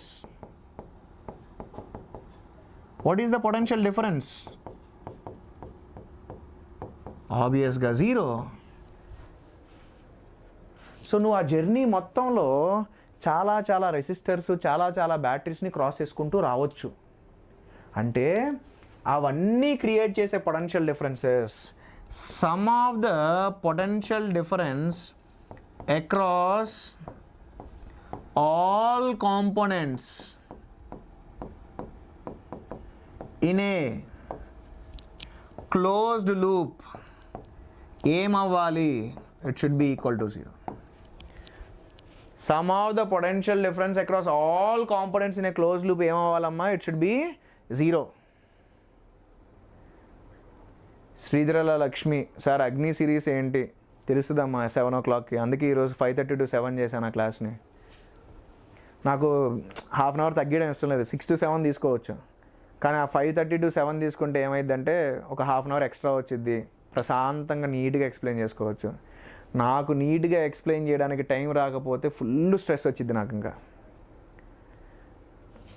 సరే, ఇప్పుడు మరి మనం కరెంట్ ఎలక్ట్రిసిటీ గురించి మాట్లాడుతున్నాం కాబట్టి, కరెంట్ ఎలక్ట్రిసిటీలో మనం మాట్లాడేది ఏంటంటే రెసిస్టర్స్, బ్యాటరీస్, ఈ రెండే ఉంటాయి. సో నేను నడుచుకుంటూ ఇదిగో ఇక్కడ జర్నీ స్టార్ట్ చేశా, నడుచుకుంటూ నేను వెళ్తున్నప్పుడు నా జర్నీలో కొన్ని రెసిస్టర్లు వస్తాయి, కొన్ని బ్యాటరీలు వస్తాయి. అలా నేను నడుచుకుంటూ మళ్ళీ తిరిగి ఎక్కడైతే స్టార్ట్ అయ్యానో అక్కడికే వచ్చేస్తాను. I will move in a close loop. అలా నడిచేటప్పుడు మరి పొటెన్షియల్ డిఫరెన్స్ రాయాలి కదా, పొటెన్షియల్ డిఫరెన్స్ ప్రాపర్ సైన్తో రాయాలి కదా. అయితే మీకు దాన్ని ఎక్స్ప్లెయిన్ చేయడానికి ఆల్రెడీ రెసిస్టర్ గురించి చెప్పేశానమ్మా.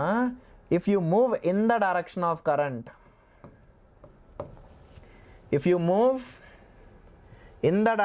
కరెంట్, నువ్వు ఒకవేళ నడిచేటప్పుడు if you are moving in the direction of current, then the potential difference across the resistor should be written as -IR.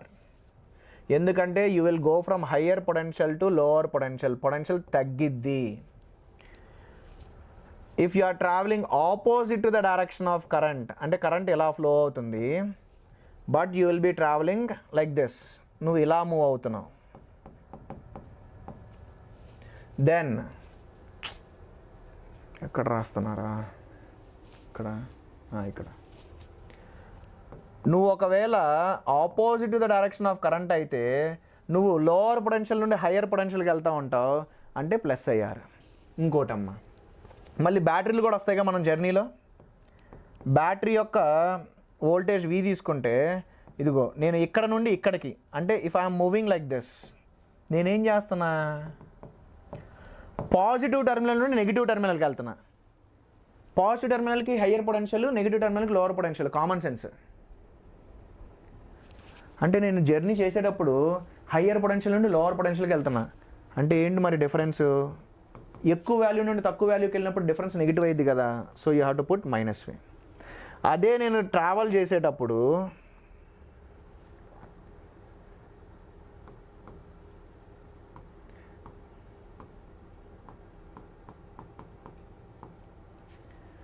నేను నెగిటివ్ టెర్మినల్ నుండి పాజిటివ్ టెర్మినల్కి వెళ్తున్నాను అనుకో, అప్పుడు +V. ఇంతేనమ్మా, ఇదే. సో ఈ వాల్యూస్, ఇది మీకు తెలిస్తే మీరు కిర్చాఫ్స్ లాస్ యూజ్ చేసి కరెంట్లు అవన్నీ కనుక్కోవచ్చు. కానీ జేఈ మెయిన్స్ లెవెల్లో ఎందుకో తెలియదు కానీ పెద్దగా నీకు circuital diagram, complicated circuital diagrams ఇచ్చి కరెంట్ క్యాలిక్యులేట్ చేయమనట్లా, రైట్? బట్ స్టిల్ ఏదో ఎలాగో స్టార్ట్ చేశాను కాబట్టి కొంచెం చెప్పేస్తాను. అది ఒక రఫ్గా ఒక సర్క్యూటల్ డయాగ్రామ్ తీసుకొని మీకు ఎలా రాయాలి అనేది ఒకసారి చూపిస్తాను. R1, R2, R3, ఇది ఒక R4 వేసుకో,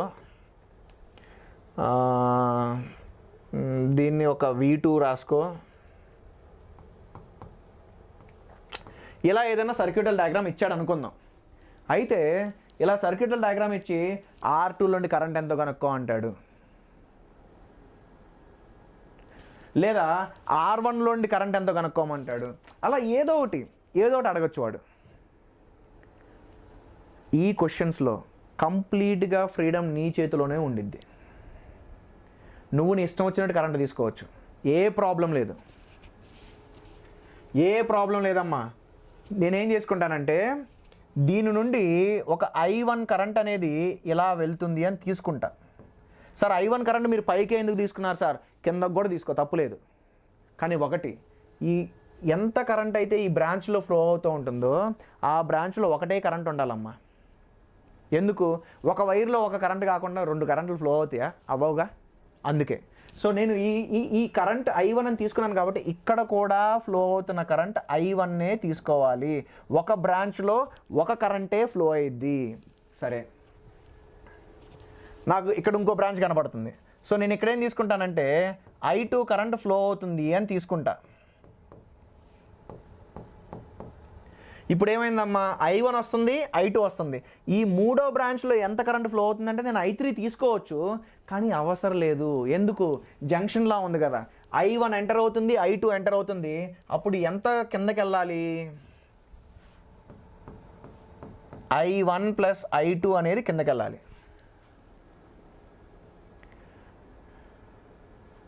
Srinivas, thank you.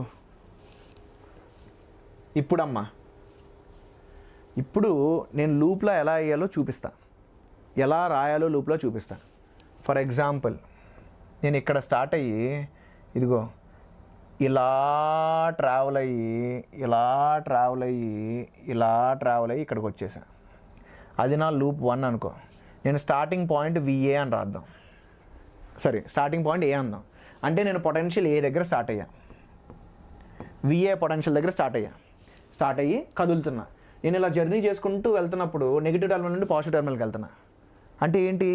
Lower potential నుండి హైయర్ పొటెన్షియల్కి వెళ్తున్నా. సో ఏం రాయాలి? +V1 రాయాలి. అలా మళ్ళీ కదులుతూ వెళ్తున్నా. అయితే నేను కదిలేటప్పుడు మళ్ళీ నాకు రెసిస్టర్ వచ్చాడు. In the direction of current move అవుతున్నా. సో ఏం రాయాలి, -I1R1 రాయాలి. మళ్ళీ కదులుతున్నా నాకు ఇంకొక రెసిస్టర్ వచ్చాడు. ఆ రెసిస్టర్ అక్రాస్ నేను ఎలా మూవ్ అవుతున్నాను, నేను ఆపోజిట్ ద కరెంట్ మూవ్ అవుతున్నాను. ఆపోజిట్ టు కరెంట్ అయితే ప్లస్ రాయాలి. అలా కదులుతూ ఇక్కడికి వచ్చా. ఇక్కడ పాజిటివ్ టర్మినల్ నుండి నెగిటివ్ టర్మినల్కి వెళ్తున్నా. పాజిటివ్ నుండి నెగిటివ్కి వెళ్తున్నా అంటే పొటెన్షియల్ తగ్గిద్ది, అంటే -V2 రాయాలి. మళ్ళీ కదిలా మళ్ళీ నాకు ఒక రెసిస్టర్ గార్డ్ వచ్చాడు. ఇక్కడ నేను ఇన్ ద డైరెక్షన్ ఆఫ్ కరెంటే మూవ్ అవుతున్నా. So -I1R3. అలా కదులుతూ నేను ఎక్కడికి వచ్చానమ్మా, ఫైనల్గా VA దగ్గరికి వచ్చా. అప్పుడు ఆ VA పోతే జీరోనేగా. అప్పుడు ఏంటమ్మా, +V1 -I1R1 +I2R4 -V2 -I1R3 ఏమవ్వాలి నీకు, 0 అవ్వాలి. ఇవాళే స్టార్ట్ అయింది గోదావరి జనసేన. సరే, ఇది కదా. నేను ఎందుకు ఇలా రాసానో చెప్పనా, ఒక్కొక్కసారి ఏమంటాడు తెలుసా, అరే potential difference between A and ఇదిగో ఈ పాయింట్ అంటాడు, ఇది బి పాయింట్ తీసుకో. సో అది ఎలా రాయాలో కూడా చూపించేసా. ఒక్కసారి చెప్దామా, ఏ నుండి బీకి రాయి, ఏ నుండి బీకి రాయి ఒకసారి. ఎక్కడ స్టార్ట్ అవుతాం, VA. స్టార్ట్ అయిన పాయింట్ దగ్గర పొటెన్షియల్ VA.